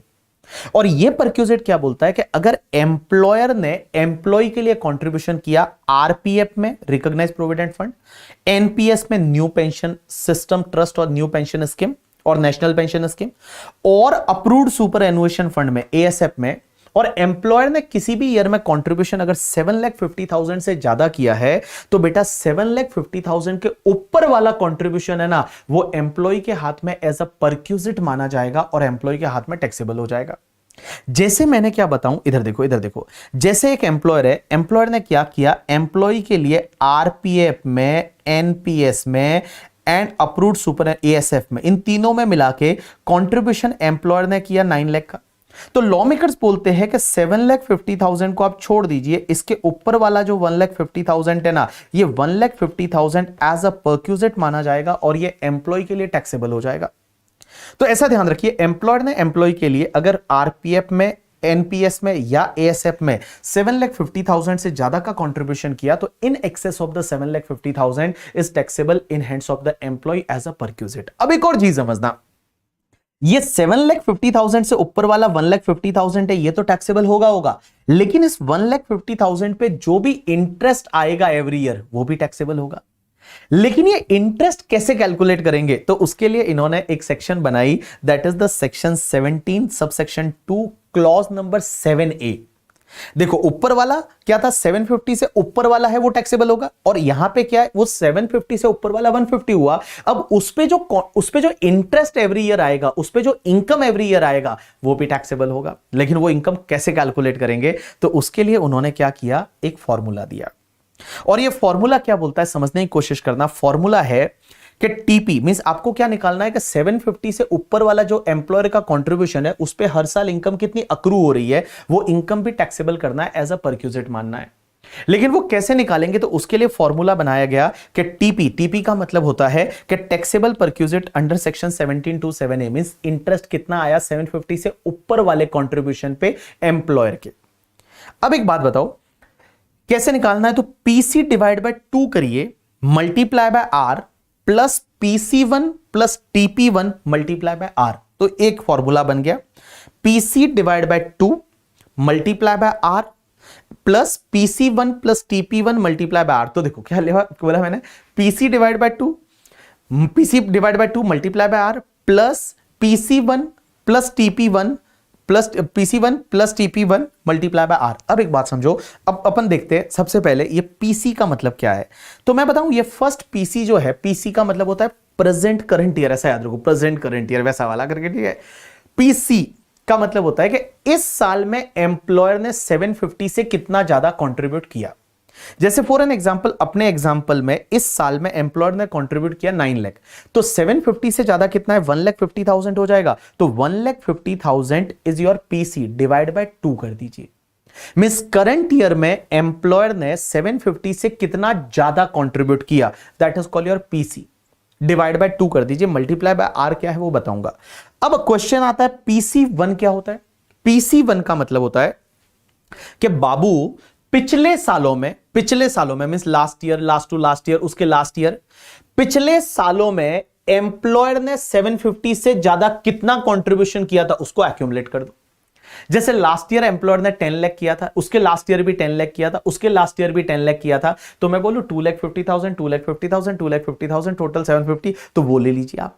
तो इन सिंपल वर्ड मैं ये बताऊं कि PC1 का मतलब होता है कि लास्ट ईयर्स में एम्प्लॉयर ने 750 से कितना ज्यादा कंट्रीब्यूट किया था, वो ले लीजिए PC1। अब आप बोलोगे TP1 का मतलब क्या होता है? TP1 का मतलब होता है कि लास्ट ईयर्स में कितना इनकम इस पर्टिकुलर सेक्शन में टैक्सेबल हो चुका है, मींस कितना इंटरेस्ट 1727A में टैक्सेबल हुआ था, पिछले सालों में कितना इंटरेस्ट इस 1727A में टैक्सेबल हो चुका है, वो ले लीजिए TP1। अब मल्टीप्लाई यहां पे भी R और यहां पे भी R। R का मतलब क्या? तो R के लिए इन्होंने बोला आप एक काम करिए, R निकालने के लिए I divide by F average कर दीजिए, I divide by F average कर दीजिए। लेकिन क्वेश्चन यह आता है I का मतलब क्या? तो आई का मतलब होता है कि करंट ईयर में आपको एनपीएस, एएसएफ एंड आरपीएफ से कितना इनकम हुआ, करंट ईयर में आपको आरपीएफ, एनपीएस एंड एएसएफ से कितना इनकम हुआ, वो ले लीजिए, divide by F average. But F average का मतलब क्या? तो एफ एवरेज का मतलब होता है, आप एक काम करिए कि आपका जो आरपीएफ, एनपीएस, एएसएफ का इस साल का ओपनिंग बैलेंस कितना था, प्लस करिए क्लोजिंग बैलेंस कितना है और डिवाइड कर दीजिए 2, तो ये आपका आ जाएगा F average. You got my point और नॉट? यस। अगेन मैं आपको बता रहा हूं, समझने की कोशिश करना। मैंने आपको बोला कि यहां पे सेक्शन 17(2) सबसेक्शन 7A में क्या होता है कि 7,50,000 से ज्यादा जितना एम्प्लॉयर कंट्रीब्यूट करता है उस पे जो इंटरेस्ट है, इंटरेस्ट भी टैक्सेबल होगा। बट वो कैसे टैक्सेबल होगा, उसके लिए फॉर्मूला है PC divide by 2 multiply bye R plus PC1 plus TP1 multiply bye R। PC का मतलब होता है करंट ईयर में 750 से ऊपर वाला जितना कंट्रीब्यूशन है डिवाइड बाय 2 कर दो। अब PC1 का मतलब होता है लास्ट ईयर्स में 750 से जितना ज्यादा कंट्रीब्यूशन था वो ले लीजिए, और यहां TP1 का मतलब होता है कि लास्ट ईयर्स में कितना इंटरेस्ट टैक्सेबल हुआ था अंडर सेक्शन 17(2)(7A में, वो एग्रीगेट कर लीजिए। और R का मतलब होता है I divide by F average. I का मतलब करंट ईयर में कितना इंटरेस्ट या इनकम हुआ आपको करके इस पे जो आरपीएफ वगैरह है। एंड बेटा एफ एवरेज का मतलब होता है कि भैया ओपनिंग बैलेंस आपके इन फंड्स का कितना था, क्लोजिंग बैलेंस कितना, उसको ऐड कर दीजिए, डिवाइड बाय 2 कर दीजिए। यू गॉट माय पॉइंट और नॉट? यस। मैंने आपको कंपाइलर में एक क्वेश्चन दिया है, वो अगर आप देखोगे तो आपके सब फंडे जो है वो क्लियर हो जाएंगे। उसके बाद नेक्स्ट परक्यूजिट आता है रेंट फ्री अकोमोडेशन, या जिसको अपन हाउस फैसिलिटी बोलते हैं। बहुत बार एम्प्लॉयर क्या करता है, एम्प्लॉय को रहने के लिए घर देता है कि चलो यार तुमको रहने के लिए हम घर देते, क्या बात करोगे तुम, रहो, हमने आपको घर दिया, इस घर में रहिए करके, ठीक है। तो अगर एम्प्लॉयर ने एम्प्लॉय को रहने के लिए घर दिया तो that is called your house facility. तो हाउस फैसिलिटी का बेनिफिट कितना टैक्सेबल होगा? अगर गवर्नमेंट एम्प्लॉय है तो गवर्नमेंट एम्प्लॉय के केस में टैक्सेबल होगा जो गवर्नमेंट का रेडी रेकनर रेट या लाइसेंस फीस होती है। लाइसेंस फीस है वो आपको एग्जाम में दे रखी होगी, कि लाइसेंस फीस या रेडी रेकनर फीस है वो आपको एग्जाम में दे रखी होगी। तो taxable as per the licence fee decided by the government, जो गवर्नमेंट की फीस होगी उतना एम्प्लॉय के हाथ में टैक्सेबल होगा। लेकिन अगर वो प्राइवेट एम्प्लॉय है और आपको देखना है कि वो हाउस है किसका, हाउस एम्प्लॉयर का ओन है, means house is own by the employer, employer का खुद का घर है वो। अगर वो एम्प्लॉयर का खुद का घर है तो एम्प्लॉयर के हाथ में टैक्सेबल कितना, एम्प्लॉय के हाथ में टैक्सेबल कितना होगा, आइदर 7.5%, 10% और 15% ऑफ द सैलरी। लेकिन आप बोलोगे कब 7.5% लेना है, कब 10% लेना है, कब 15% लेना है? तो आप एक बात बताओ, एम्प्लॉय जहां पे जिस घर में रह रहा है उस एरिया का पॉपुलेशन अगर अप टू 10 लाख है तो आप 7.5% ऑफ सैलरी लीजिए। अगर वो 10 लाख से ज्यादा है बट अप टू 25 लाख है तो 10% लीजिए, और 25 लाख से ज्यादा है तो 15% ऑफ सैलरी आपको लेना है। तो मैंने क्या बोला, यहां पे एम्प्लॉयर जो है, एम्प्लॉयर का खुद का घर है, तो एम्प्लॉय के हाथ में टैक्सेबल कितना होगा, एम्प्लॉय के हाथ में टैक्सेबल होगा आइदर 7.5% और 10% और 15% ऑफ सैलरी। 7.5% तब लेना है जब उस एरिया का पॉपुलेशन अप टू 10 लाख है, 10 लाख से ज्यादा है बट अप टू 25 लाख है तो 10%, और अगर 25 लाख से भी ज्यादा है तो आपको कितना लेना है, 15% लेना है सैलरी का। सैलरी का मतलब यहां पे बीडीबी एसीएम होता है। बीडीबी एसीएम क्या होता है अभी मैं आपको बता दूंगा। दूसरा, लेकिन अगर मान लो वो घर जो है वो एम्प्लॉयर ने भाड़े पे लेके और एम्प्लॉय को दिया है, एम्प्लॉयर ने बेचारे ने खुद ने भाड़े पे लिया और एम्प्लॉय को बोला कि चल तू रह इसमें करके, भाड़े पे लेके अगर एम्प्लॉय को दिया है अगर भाड़े पे लेके एम्प्लॉय को दिया है तो एम्प्लॉय के हाथ में टैक्सेबल होगा 15% ऑफ सैलरी और hire charges paid by employer whichever is lower. So 15% of salary और hire charges paid by employer whichever is lower है, उतना टैक्सेबल होगा। अब एक बात समझना, बहुत बार घर के साथ में क्या होता है कि आपको फर्नीचर भी दिया जाता है। तो फर्नीचर के केस में ये तो आपको यूज करने के लिए असेट दिया है, मूवेबल असेट। तो असेट के केस में क्या होगा, if it is own by employer है तो आप ले लीजिए 10% of the cost, and if it is hired by employer तो hire charges paid by employer है वो आप ऐड कर दीजिए। ये अगर फर्निश हाउस दिया जाता है तो फर्नीचर की वैल्यू अलग से ली जाती है और फर्नीचर जो यूज करने के लिए दिया है उसका बेनिफिट आपको यहां पे लेना पड़ेगा। ओन बाय एम्प्लॉयर है तो 10% ऑफ कॉस्ट और हायर बाय एम्प्लॉयर है तो hire charges paid by the employer. अब एक चीज समझना, यहां पे सैलरी का मतलब होता है आपका बीडीबी एसीएम। बीडीबी एसीएम का मतलब, सबसे पहले बी का मतलब होता है कि आपको बेसिक सैलरी लेना है।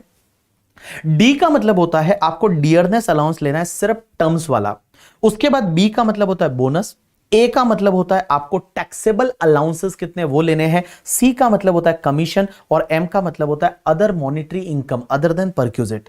मॉनिटरी इनकम मींस जैसे आपने कोई ओवर टाइम काम वगैरह किया है तो वो लेना है। तो सैलरी की डेफिनेशन में यहां पे आएगा बीडीबी एसीएम। क्या बोलोगे, बीडीबी एसीएम। बीडीबी एसीएम, बी का मतलब बेसिक, डी का मतलब डीए इन टर्म्स वाला, बी का मतलब बोनस, सी का मतलब आपका कमीशन, ए का मतलब अलाउंसेस जो टैक्सेबल वाले होते हैं वो, और अदर मॉनिटरी इनकम है वो आपको लेना है। इसमें एक चीज समझना, आपको सैलरी सिर्फ उतने पीरियड की ही लेनी है जितने पीरियड के लिए एम्प्लॉय ने वो घर को ऑक्यूपाइड किया है, अलॉटेड नहीं, ऑक्यूपाइड किया। जैसे इस साल में मान लो 5 महीने के लिए घर को ऑक्यूपाइड किया तो 5 महीने के ही आपको सैलरी लेना है। एक और चीज समझना, इसमें आपको करंट पीरियड का सैलरी लेना है। मींस बीडीबी एसीएम लेते टाइम आपको करंट पीरियड का सैलरी लेना है। कोई भी आपका अरियर सैलरी या एडवांस सैलरी है वो आपको कंसिडर नहीं करना है। एज वेल एज आपको रिटायरमेंट बेनिफिट जैसे ग्रेट्युटी पेंशन वगैरह मिलता है वो भी कंसिडर नहीं करना, क्योंकि जब रिटायर हो जाओगे तो उसके बाद ऐसे भी वो घर किसका हो जाएगा, एम्प्लॉयर ले लेगा, आपको रहने के लिए नहीं देगा। उसके साथ में एक और चीज समझना, एम्प्लॉयर का जो पीएफ में कंट्रीब्यूशन रहता है या एम्प्लॉयर जो इंटरेस्ट वगैरह उस पे एक्यूमुलेट होता है वो भी आपको कंसिडर नहीं करना। यहां पे आपको सैलरी का मतलब बीडीबी एसीएम याद रखना। बी मतलब बेसिक, डी का मतलब डीए इन टर्म्स, बी का मतलब बोनस, सी का मतलब कमीशन, ए का मतलब टैक्सेबल अलाउंस और एम का मतलब अदर मॉनिटरी इनकम। उसके बाद में एक कॉन्सेप्ट आता है होटल बेनिफिट। अब एक बात समझना, ये होटल बेनिफिट कब दिया जाता है कि अब आपको बहुत बार होटल में रहने के लिए एम्प्लॉयर देता है। तो होटल बेनिफिट के केस में आपके लिए परक्यूजेट एम्प्लॉय के लिए टैक्सेबल कितना होगा, 24% ऑफ द सैलरी और hire charges paid by employer whichever is lower। तो 24% ऑफ द सैलरी और hire charges paid by the employer whichever is lower। लेकिन एक चीज समझना, बहुत बार अगर मान लो आपको होटल दिया जाता है जब आपका ट्रांसफर होता है एक जगह से दूसरी जगह, एक जगह से दूसरी जगह ट्रांसफर होता है, ट्रांसफर के टाइम पे आपको होटल दिया गया और होटल सिर्फ 15 डेज के लिए दिया गया है तो ये बेनिफिट टैक्सेबल करने की जरूरत नहीं है। एक और चीज समझना, हाउस फैसिलिटी और होटल फैसिलिटी में अगर एम्प्लॉय कुछ ना कुछ रेंट दे रहा है एम्प्लॉयर को, एम्प्लॉय अगर कुछ ना कुछ रेंट दे रहा है एम्प्लॉयर को, तो जितना एम्प्लॉय दे रहा है वो आपका लेस हो जाएगा, जितना एम्प्लॉय दे रहा है वो क्या हो जाएगा, लेस हो जाएगा। नेक्स्ट पार्ट पे चलते हैं, कार फैसिलिटी। अब एक बात समझना, कार फैसिलिटी क्या है। तो कार फैसिलिटी के केस में एक चीज ध्यान रखना, कार अगर एम्प्लॉय को यूज करने के लिए दी जाती है लेकिन वो कार पूरा ऑफिस पर्पस के लिए है। अगर कार फुल्ली ऑफिस पर्पस के लिए है तो एम्प्लॉय को कोई भी बेनिफिट नहीं होगा, वो पूरा ही एग्जेम्प्ट है, उसमें कुछ भी टैक्सेबल नहीं करना। लेकिन कार अगर पर्सनल पर्पस के लिए है और फुल्ली पर्सनल पर्पस के लिए है, तो फुल्ली पर्सनल पर्पस के लिए है तो यहां तो पूरा ही टैक्सेबल होना चाहिए। ये तो यूज ऑफ मूवेबल असेट हो गया। तो अगर फुल्ली पर्सनल पर्पस के लिए कार दी जाती है तो टैक्सेबल कितना होगा एम्प्लॉय के हाथ में बेनिफिट। तो सबसे पहले if car is own by employer तो आप 10% ऑफ द कॉस्ट ले लीजिए। हायर बाय एम्प्लॉयर है तो hire charges paid by employer ले लीजिए। अगर एम्प्लॉयर है वो तेल भी भरवाता है तो running and maintenance charges paid by employer है उसको ऐड कर दीजिए। अगर मान लो एम्प्लॉयर ने ड्राइवर भी दिया है तो ड्राइवर का सैलरी है वो भी ऐड कर दीजिए। इतना बेनिफिट है वो एम्प्लॉय के हाथ में टैक्सेबल हो जाएगा। लेकिन अगर मान लो कार पीओपीपी पर्पस के लिए है, पीओपीपी का मतलब होता है आपका partly office partly personal. Means बहुत बार कार क्या होती है, कुछ टाइम के लिए ऑफिस के लिए यूज करते हो, कुछ टाइम के लिए आप पर्सनल पर्पस के लिए यूज करते हो, तो उस पर्टिकुलर केस में कितना बेनिफिट टैक्सेबल होगा। तो लॉ मेकर्स यहां पे बोलते हैं कि अगर पीओपीपी पर्पस के लिए कार है तो आपको यह देखना पड़ेगा कार है किसकी। कार अगर एम्प्लॉय की है और एम्प्लॉय की खुद की बेचारे की कार है, कार एम्प्लॉय की है और पीओपीपी पर्पस के लिए है and running and maintenance charges means तेल भी भरवा रहा है वो एम्प्लॉय भरा रहा है, तो इसमें कोई बेनिफिट ही नहीं हुआ। देखो कार एम्प्लॉय की है, एम्प्लॉय की है, पेट्रोल भी एम्प्लॉय भरा रहा है तो कोई बेनिफिट नहीं हुआ उसको एम्प्लॉयर से, तो बेटा कुछ भी टैक्सेबल नहीं करना। बट अगर कार एम्प्लॉय की है और पेट्रोल एम्प्लॉयर भरवा रहा है, मींस एम्प्लॉयर जो है वो पूरा तेल भरवा रहा है, तो बेटा इसमें क्या होगा पता है कि जितना एम्प्लॉयर ने खर्चा किया जितना एम्प्लॉयर ने खर्चा किया, मींस एम्प्लॉयर ने जितना रनिंग एंड मेंटेनेंस चार्जेस पे किया है, माइनस कर दीजिए 1800 पर मंथ या 2400 पर मंथ, फिक्स अमाउंट आप माइनस करिए।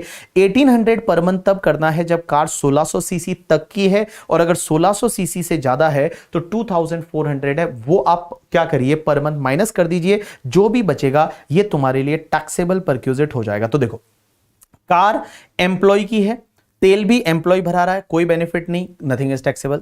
कार एम्प्लॉय की है, अगर पेट्रोल एम्प्लॉयर भरवा रहा है तो जितना एम्प्लॉयर ने खर्चा किया उसमें से आपको माइनस करना है 1800 पर मंथ या 2400 पर मंथ, उतना बेनिफिट आप माइनस कर दीजिए, जो बचेगा उतना टैक्सेबल हो जाएगा।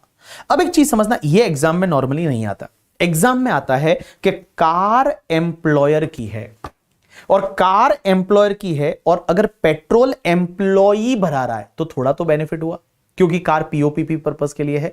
तो बेनिफिट कितना टैक्सेबल करना है पता है? 600 पर मंथ या 900 पर मंथ का फिक्स अमाउंट है, उतना टैक्सेबल करना है। 600 पर मंथ तब करना है जब कार अप टू 1600 सीसी है, या इसको 1.6 लीटर भी बोलते हैं। एंड अगर 1.6 लीटर से ज्यादा है तो 900 पर मंथ टैक्सेबल कर दो। लेकिन अगर कार एम्प्लॉयर की है और पेट्रोल भी एम्प्लॉयर भराता है, नॉर्मली ये होता है, कार भी एम्प्लॉयर की, पेट्रोल भी एम्प्लॉयर भराता है, तो टैक्सेबल अमाउंट होगा 1800 पर मंथ या 2400 पर मंथ, फिक्स अमाउंट है वो टैक्सेबल होगा। 1800 पर मंथ तब टैक्सेबल करना है जब अप टू 1600 सीसी की है, और 1600 से ज्यादा है तो 2400 पर मंथ है, वो फिक्स टैक्सेबल करना है एम्प्लॉय के हाथ में। तो देखो, एग्जाम के लिए नॉर्मली आपको ये वाला पार्ट है वो याद रखना है। एम्प्लॉयर की कार है, तेल एम्प्लॉय ने भरवाया तो 600 900 पर मंथ टैक्सेबल करना है। एम्प्लॉयर की कार है और तेल भी एम्प्लॉयर ने ही भराया तो 1800 2400 पर मंथ है वो टैक्सेबल करना है। अब एक बात समझना, पीओपीपी वाला जो कार होता है उसमें अगर ड्राइवर भी एम्प्लॉयर देता है, तो आपको क्या करना है, 900 पर मंथ है वो टैक्सेबल करना है। 900 पर मंथ एम्प्लॉय के हाथ में टैक्सेबल करना है। अब बहुत बार ऐसा हो सकता है कि एक से ज्यादा कार पीओपीपी के लिए दी, मान लो 2 कार पीओपीपी के लिए दी, तो उसमें एक कार को पीओपीपी मानेंगे, दूसरे वाले को फुल्ली पर्सनल पर्पस के लिए मानेंगे और टैक्सेबल कर देंगे। अब एक चीज समझना, बहुत बार ट्रांसपोर्ट फैसिलिटी दी जाती है ट्रांसपोर्ट एम्प्लॉय के लिए, जिसको अपन फ्री टिकट बोलते हैं।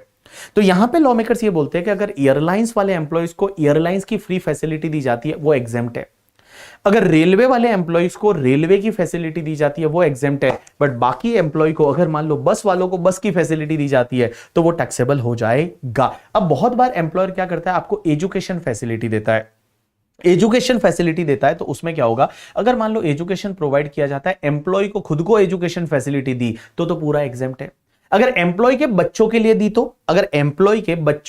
तो लॉ मेकर्स बोलते हैं कि अगर एम्प्लॉयर ने एम्प्लॉय के बच्चों के लिए एजुकेशन फैसिलिटी दी तो वो एग्जेम्प्ट हो जाएगा, अगर उस एजुकेशन की value up to 1000 per month है, पर चाइल्ड। मिस पर चाइल्ड पर मंथ अगर अप टू 1000 है तो एग्जेम्प्ट हो जाएगा, 1000 से ऊपर है तो फिर पूरा टैक्सेबल हो जाएगा। लेकिन यह भी एग्जेम्पशन तभी मिलेगा जब एजुकेशन दिया जा रहा है वो एम्प्लॉयर के या तो ओन इंस्टीट्यूशन में दिया जा रहा है या किसी भी ऐसे एजुकेशनल इंस्टीट्यूशन में दिया जा रहा है जहां पे एम्प्लॉयर का टाई अप है। जैसे डीपीएस करके दिल्ली पब्लिक स्कूल है, और दिल्ली पब्लिक स्कूल में जो टीचर्स के बच्चे पढ़ते हैं उनसे फीस नहीं ली जाती, तो टीचर के बच्चों की फीस नहीं ली जाती। अब वो बच्चों को फीस नहीं ली जा रही, मतलब बेनिफिट दिया जा रहा है, अगर वो benefit up to 1000 per month है पर चाइल्ड तो वो एग्जेम्प्ट है, 1000 से ऊपर है तो फिर पूरा टैक्सेबल हो जाएगा। और अगर किसी और रिलेटिव को कोई भी फैसिलिटी दी जाती है एजुकेशन फैसिलिटी तो वो पूरी टैक्सेबल हो जाएगी। उसके बाद अगर गैस, इलेक्ट्रिसिटी, वाटर सप्लाई का फैसिलिटी दिया जाता है ये पूरा टैक्सेबल होगा। फ्री सर्वेंट का फैसिलिटी दिया जा रहा है ये पूरा टैक्सेबल होगा। एनी अदर परक्यूजिट दिया जा रहा है वो पूरा टैक्सेबल हो जाएगा। लेकिन एक बात बताऊं, कुछ परक्यूजिट ऐसे होते हैं जो एग्जेम्प्ट होंगे। एक तो अगर आपको कोई टेलीफोन या मोबाइल का बिल या पेड किया जाता है, रीएंबर्समेंट किया जाता है एम्प्लॉयर द्वारा, तो वो पूरा एग्जेम्प्ट है। मींस टेलीफोन का बिल है वो एम्प्लॉयर भर रहा है, आपके घर का हो, आपके पास में मोबाइल का हो, कोई भी ये बेनिफिट दिया जा रहा है टेलीफोन का बेनिफिट, तो वो पूरा एग्जेम्प्ट होगा। दूसरा, अगर स्कॉलरशिप दी जाती है एम्प्लॉय के चिल्ड्रन को तो वो पूरी एग्जेम्प्ट होगी। बहुत बार क्या होता है, एम्प्लॉयर एम्प्लॉय को कोई गुड्स बेचता है रीजनेबल प्राइस में। जैसे फॉर एन एग्जांपल, आपके भैया है वो बिग बाजार में काम करते हैं और बिग बाजार या डीमार्ट में काम करते हैं और उनको सस्ता सामान मिलता है, तो वो बेनिफिट पूरा एग्जेम्प्ट होगा। एंड बेटा, नॉन मॉनेटरी परक्यूजिट पे टैक्स है, अगर एम्प्लॉयर भरता है एम्प्लॉय का नॉन मॉनेटरी परक्यूजिट है, उस पे टैक्स अगर एम्प्लॉयर भरता है तो वो टैक्स वाला जो बेनिफिट है वो एग्जेम्प्ट हो जाएगा अंडर सेक्शन 1010 सीसी करके। अब एक चीज समझना, प्रोफेशनल टैक्स। ये प्रोफेशनल टैक्स क्या होता है, कि अगर आप कुछ भी इंडिया में करते हो तो बहुत सारी स्टेट गवर्नमेंट प्रोफेशनल टैक्स लेती है। अब ये प्रोफेशनल टैक्स क्या होता है? प्रोफेशनल टैक्स का आपको एक डिडक्शन मिलता है अंडर सेक्शन 16। जितना प्रोफेशनल टैक्स आपने पे किया उतना डिडक्शन आपको अंडर सेक्शन 16 मिल जाएगा। लेकिन इसमें ध्यान रखना, अगर आपका प्रोफेशनल टैक्स एम्प्लॉयर ने भरा तो पहले तो वो परक्यूजिट बन जाएगा, टैक्सेबल हो जाएगा, और फिर आप उसका डिडक्शन ले लीजिए अंडर सेक्शन 16। बट अगर आपने खुद ने ही प्रोफेशनल टैक्स भरा है तो सीधा आप डिडक्शन ले लीजिए अंडर सेक्शन 16, खुद का मतलब एम्प्लॉय करके। ठीक है, तो देखो एम्प्लॉयर ने पे किया है तो पहले तो आप उसको टैक्सेबल करिए, फिर उसका पूरे का डिडक्शन ले लीजिए। बट अगर एम्प्लॉय ने करा है तो एम्प्लॉय के केस में एम्प्लॉय ने खुद की पॉकेट से प्रोफेशनल टैक्स भरा है तो सीधा आप डिडक्शन ले लीजिए अंडर सेक्शन 16। उसके बाद एंटरटेनमेंट अलाउंस, तो देखो एंटरटेनमेंट अलाउंस जब मिलता है तो वो टैक्सेबल करने का, क्योंकि कुत्ता टीसी उधर है वाले में ही एग्जेम्पशन मिलता है, बाकी सब टैक्सेबल है। तो एंटरटेनमेंट अलाउंस जब मिलता है तो टैक्सेबल कर देना। बट एग्जेम्पशन किसको मिलती है? गवर्नमेंट एम्प्लॉय को। गवर्नमेंट एम्प्लॉय को यहां पे एग्जेम्पशन मिलती है। एग्जेम्पशन कितना मिलेगा? 20% ऑफ द बेसिक सैलरी, या फिर एक्चुअल अमाउंट रिसीव्ड, और मैक्सिमम 5000 व्हिचएवर इज लोअर। अब एक और चीज समझना, आपको एक 50,000 का स्टैंडर्ड डिडक्शन मिलता है सैलरी में। तो जो भी आपका सैलरी इनकम है, ग्रॉस सैलरी या 50,000 व्हिचएवर इज लोअर, जैसे सैलरी किसी की 40,000 है तो पूरा 40,000 डिडक्शन मिल जाएगा। पर एनम सैलरी बोल रहा हूं, पर ईयर सैलरी बोल रहा हूं, ठीक है। तो अगर 40,000 है और 50,000 लोअर कम्स टू 40,000। बट अगर मान लो आपका सैलरी है वो 10 लाख है तो 10 लाख और 50,000 लोअर कम्स टू 50,000, तो 50,000 का एक स्टैंडर्ड डिडक्शन सैलरी हेड में मिलेगा। एक कॉन्सेप्ट आता है पे स्केल। यहां पे क्या होता है, जैसे मान लो आपको ऐसा दे रखा है 10,000, 1,000, 13,000, 1,500, 16,000, 2,000, 20,000, 300, 3,000। इसका मतलब क्या होता है कि पहले जिस दिन आपने जॉब ज्वाइन की आपकी सैलरी 10,000 रहेगी। एग्जैक्टली आफ्टर 1 ईयर आपकी सैलरी में 1,000 इंक्रीज होगा, एवरी ईयर 1,000 इंक्रीज होगा। तो अगले साल आपकी सैलरी है वो 11,000 रहेगी, उसके अगले साल 12,000 रहेगी, उसके अगले साल 13,000 रहेगी। बट 13,000 को जैसे ही टच कर दिया उसके बाद आपकी सैलरी है उसमें इंक्रीमेंट 1,500 का होगा। तो 13,000 के बाद आपकी सैलरी है वो 14,500 हो जाएगी per month. That is called your pay scale. उसके बाद एक कॉन्सेप्ट आता है that is related to the rebate under section 89। ये 89 का रिबेट कब मिलता है? एक बात समझना, अगर मान लो आपका कोई अरियर सैलरी अब मिल जाता है, पहले सैलरी को लेके कोई डिस्प्यूट था और अरियर सैलरी अगर अब मिल जाता है तो उस पर्टिकुलर केस में आपको एक रिबेट मिलेगा अंडर सेक्शन 89 का। अब ये रिबेट कैसे मिलेगा? तो उसके लिए आपको क्या करने का, देखो सबसे पहले अरियर सैलरी जिस ईयर में मिला उस ईयर में टैक्सेबल होगा। तो इस साल में बेटा आप करंट ईयर की सैलरी और पुरानी अरियर सैलरी उसको ऐड कर दीजिए, उस पर टैक्स निकाल दीजिए। अब उसमें से रिबेट कैलकुलेट करना है। रिबेट कैसे कैलकुलेट करना है पता है आपको? देखो 4 स्टेप है। सबसे पहले स्टेप में आप एक काम करो, करंट ईयर पे टैक्स निकालो इंक्लूडिंग पुराना सैलरी। दूसरा, करंट ईयर की सैलरी पे टैक्स निकालो एक्सक्लूडिंग पुराना सैलरी। पुराना सैलरी छोड़ दो, अरियर सैलरी को छोड़ दो और करंट ईयर की सैलरी पे आप टैक्स निकाल दो। तो मैं बताऊं, पहले आपने क्या किया था? इंक्लूडिंग अरियर सैलरी, दूसरा excluding arrear salary. Current year में टैक्स निकालो और उन दोनों का डिफरेंस ले लो। अब आप एक काम करो, जिस ईयर का वो अरियर सैलरी है उस ईयर में टैक्स निकालो, मींस उस ईयर का टैक्स निकालो including arrear salary and excluding arrear salary and उसका डिफरेंस ले लो। अब एक बात बताओ, इसका जो डिफरेंस आया था इस डिफरेंस में से उसका डिफरेंस लेस कर दो, जो बचेगा वो आपका रिबेट बन जाएगा अंडर सेक्शन 89। ऐसा एक क्वेश्चन दे रखा है कंपाइलर में, आप करोगे तो समझ में आ जाएगा। अब एक बात समझना, ये मैंने आपको बताया परक्यूजिट जो है वो आपका ईसॉप वाला जो परक्यूजिट है वो टैक्सेबल होता है। ईसॉप में कितना टैक्सेबल होगा? जो एफएमवी रहेगा उस ईसॉप का माइनस जितना इशू प्राइस है, डिफरेंस है, वो टैक्सेबल हो जाएगा। अब एक बात समझना, आपको एफएमवी लेना कैसे है और एफएमवी कौन से डेट का लेना है? तो एफएमवी आपको उस डेट का लेना पड़ता है जिस डेट को उसने ऑप्शन एक्सरसाइज किया था। लेकिन एफएमवी कैसे निकालेंगे? तो उसमें क्या करना है, अगर मान लो लिस्टेड शेयर है, कोई लिस्टेड शेयर है उसका ईसॉप मिला है, तो आपको क्या करना है? एफएमवी लेना है shall be the average of the opening and closing price of the share on that date in the stock exchange. Means opening price क्या था, क्लोजिंग प्राइस क्या था, उसका एवरेज ले लीजिए, that is called your FMV. लेकिन मान लो उस दिन अगर ट्रेडिंग हुआ ही नहीं है, उस दिन अगर ट्रेडिंग नहीं हुआ तो उसके पिछले कौन से दिन ट्रेडिंग हुआ था, उसके पिछले कौन से दिन ट्रेडिंग हुआ था, उसका आपको जब पिछले दिन जब ट्रेडिंग हुआ था, कौन से दिन ट्रेडिंग हुआ था, उसका आपको क्लोजिंग प्राइस लेना है। देखो बेटा इसमें क्या है, अगर जिस दिन ट्रेडिंग हुआ है तो आपको क्या करना है? एवरेज लेना है ओपनिंग एंड क्लोजिंग प्राइस का।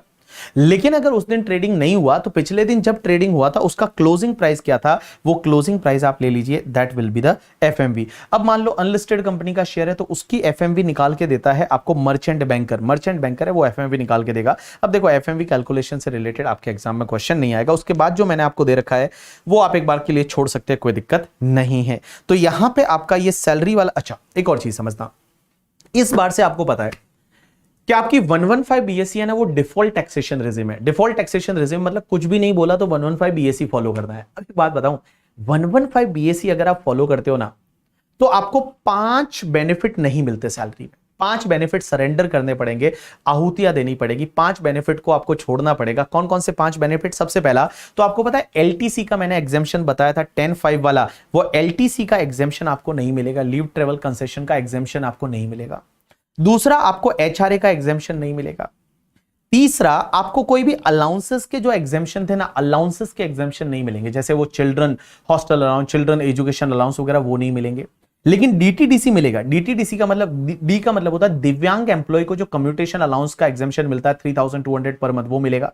टी का मतलब होता है travelling on tour allowance, D का मतलब होता है डेली अलाउंस और सी का मतलब होता है कन्वेंस अलाउंस। इसमें क्या होता है, जितना अमाउंट आप स्पेंड करते हो उतने का एग्जेम्पशन मिलेगा, वो मिलेगा एग्जेम्पशन। एंड गाइस, उसके बाद में एक बात बताओ क्या क्या बेनिफिट सरेंडर करने पड़ेंगे। तो आपको 10(5) का एग्जेम्पशन, लीव ट्रेवल कंसेशन का एग्जेम्पशन नहीं मिलेगा, ये पूरा टैक्सेबल होगा।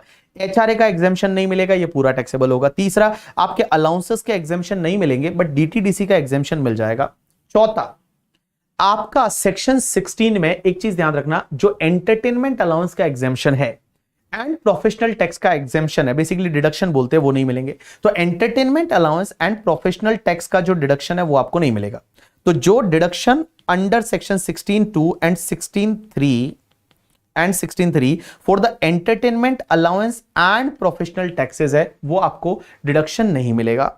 एंड उसके साथ में गाइस, आपको पता है अगर आपको फ्री मील दिया जाता है ऑफिस में तो 50 रुपए की अगर वैल्यू है तो 50 रुपए तक एग्जेम्प्ट होता है, उसके ऊपर वाला टैक्सेबल होगा, वो एग्जेम्पशन आपको नहीं मिलेगा। ये बेनिफिट्स आपको नहीं मिलेंगे जब आप डिफॉल्ट टैक्सेशन रिजिम 115 बीएसई में जाते हो। बट अगर आप उससे डिफॉल्ट टैक्सेशन रिजिम से ऑप्ट आउट करते हो और नॉर्मल प्रोविजन में जाते हो तो ये एग्जेम्पशन डिडक्शन का बेनिफिट आपको मिल जाएगा। तो गाइस, यहां पे आपका ये टॉपिक कंप्लीट होता है। इस टॉपिक का नाम था इनकम फ्रॉम सैलरी। कम से कम 10 से 15 बार इस वीडियो को देखोगे तो आपको बहुत अच्छी क्लैरिटी बैठेगी। और मैंने बहुत धीरे धीरे, बहुत अच्छे से रिवाइज कराया है। हर कॉन्सेप्ट को मैंने 2-2, 3-3 बार है वो रिवीजन लेक्चर में एटलीस्ट आपको रिवाइज कराया है। तो अब आपकी ड्यूटी है कि एग्जाम में अच्छे मार्क्स स्कोर करना। हमारी रिस्पॉन्सिबिलिटी यहाँ तक रहती है कि आपको लास्ट डे तक हम आपको सपोर्ट कर सके, हम आपको रिवाइज करा सके, आपको क्लास में पढ़ाया भी है, आपके पास नोटबुक भी है, आपके पास कॉम्पैक्ट भी है। अब आपकी रिस्पॉन्सिबिलिटी है कि आप अच्छे से एग्जाम में परफॉर्म करें और अच्छे से नंबर लेके आए। बिकॉज गाइस, क्या होता है ना कि आपकी लाइफ में आप अगर पास होंगे या आप अगर फेल होंगे, उसके लिए रिस्पॉन्सिबल आप ही हो करके, ठीक है।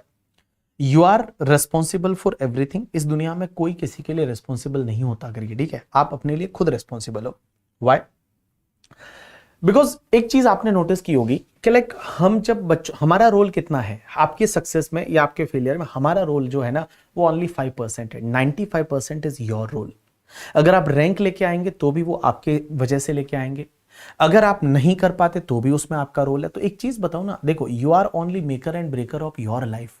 आपकी लाइफ के मेकर एंड ब्रेकर आप है। दुनिया में एक बात बताऊं, जब आप जीत रहे होते हो ना, जब आप पास हो जाते हो, सब लोग आपका क्रेडिट लेते हैं। हम लोग भी आपका क्रेडिट लेते हैं, आपके मम्मी पापा भी लेते हैं, सब लोग लेते हैं, अरे यार हमने वो ऐसे किया था इसलिए ये हुआ था एंड ऑल।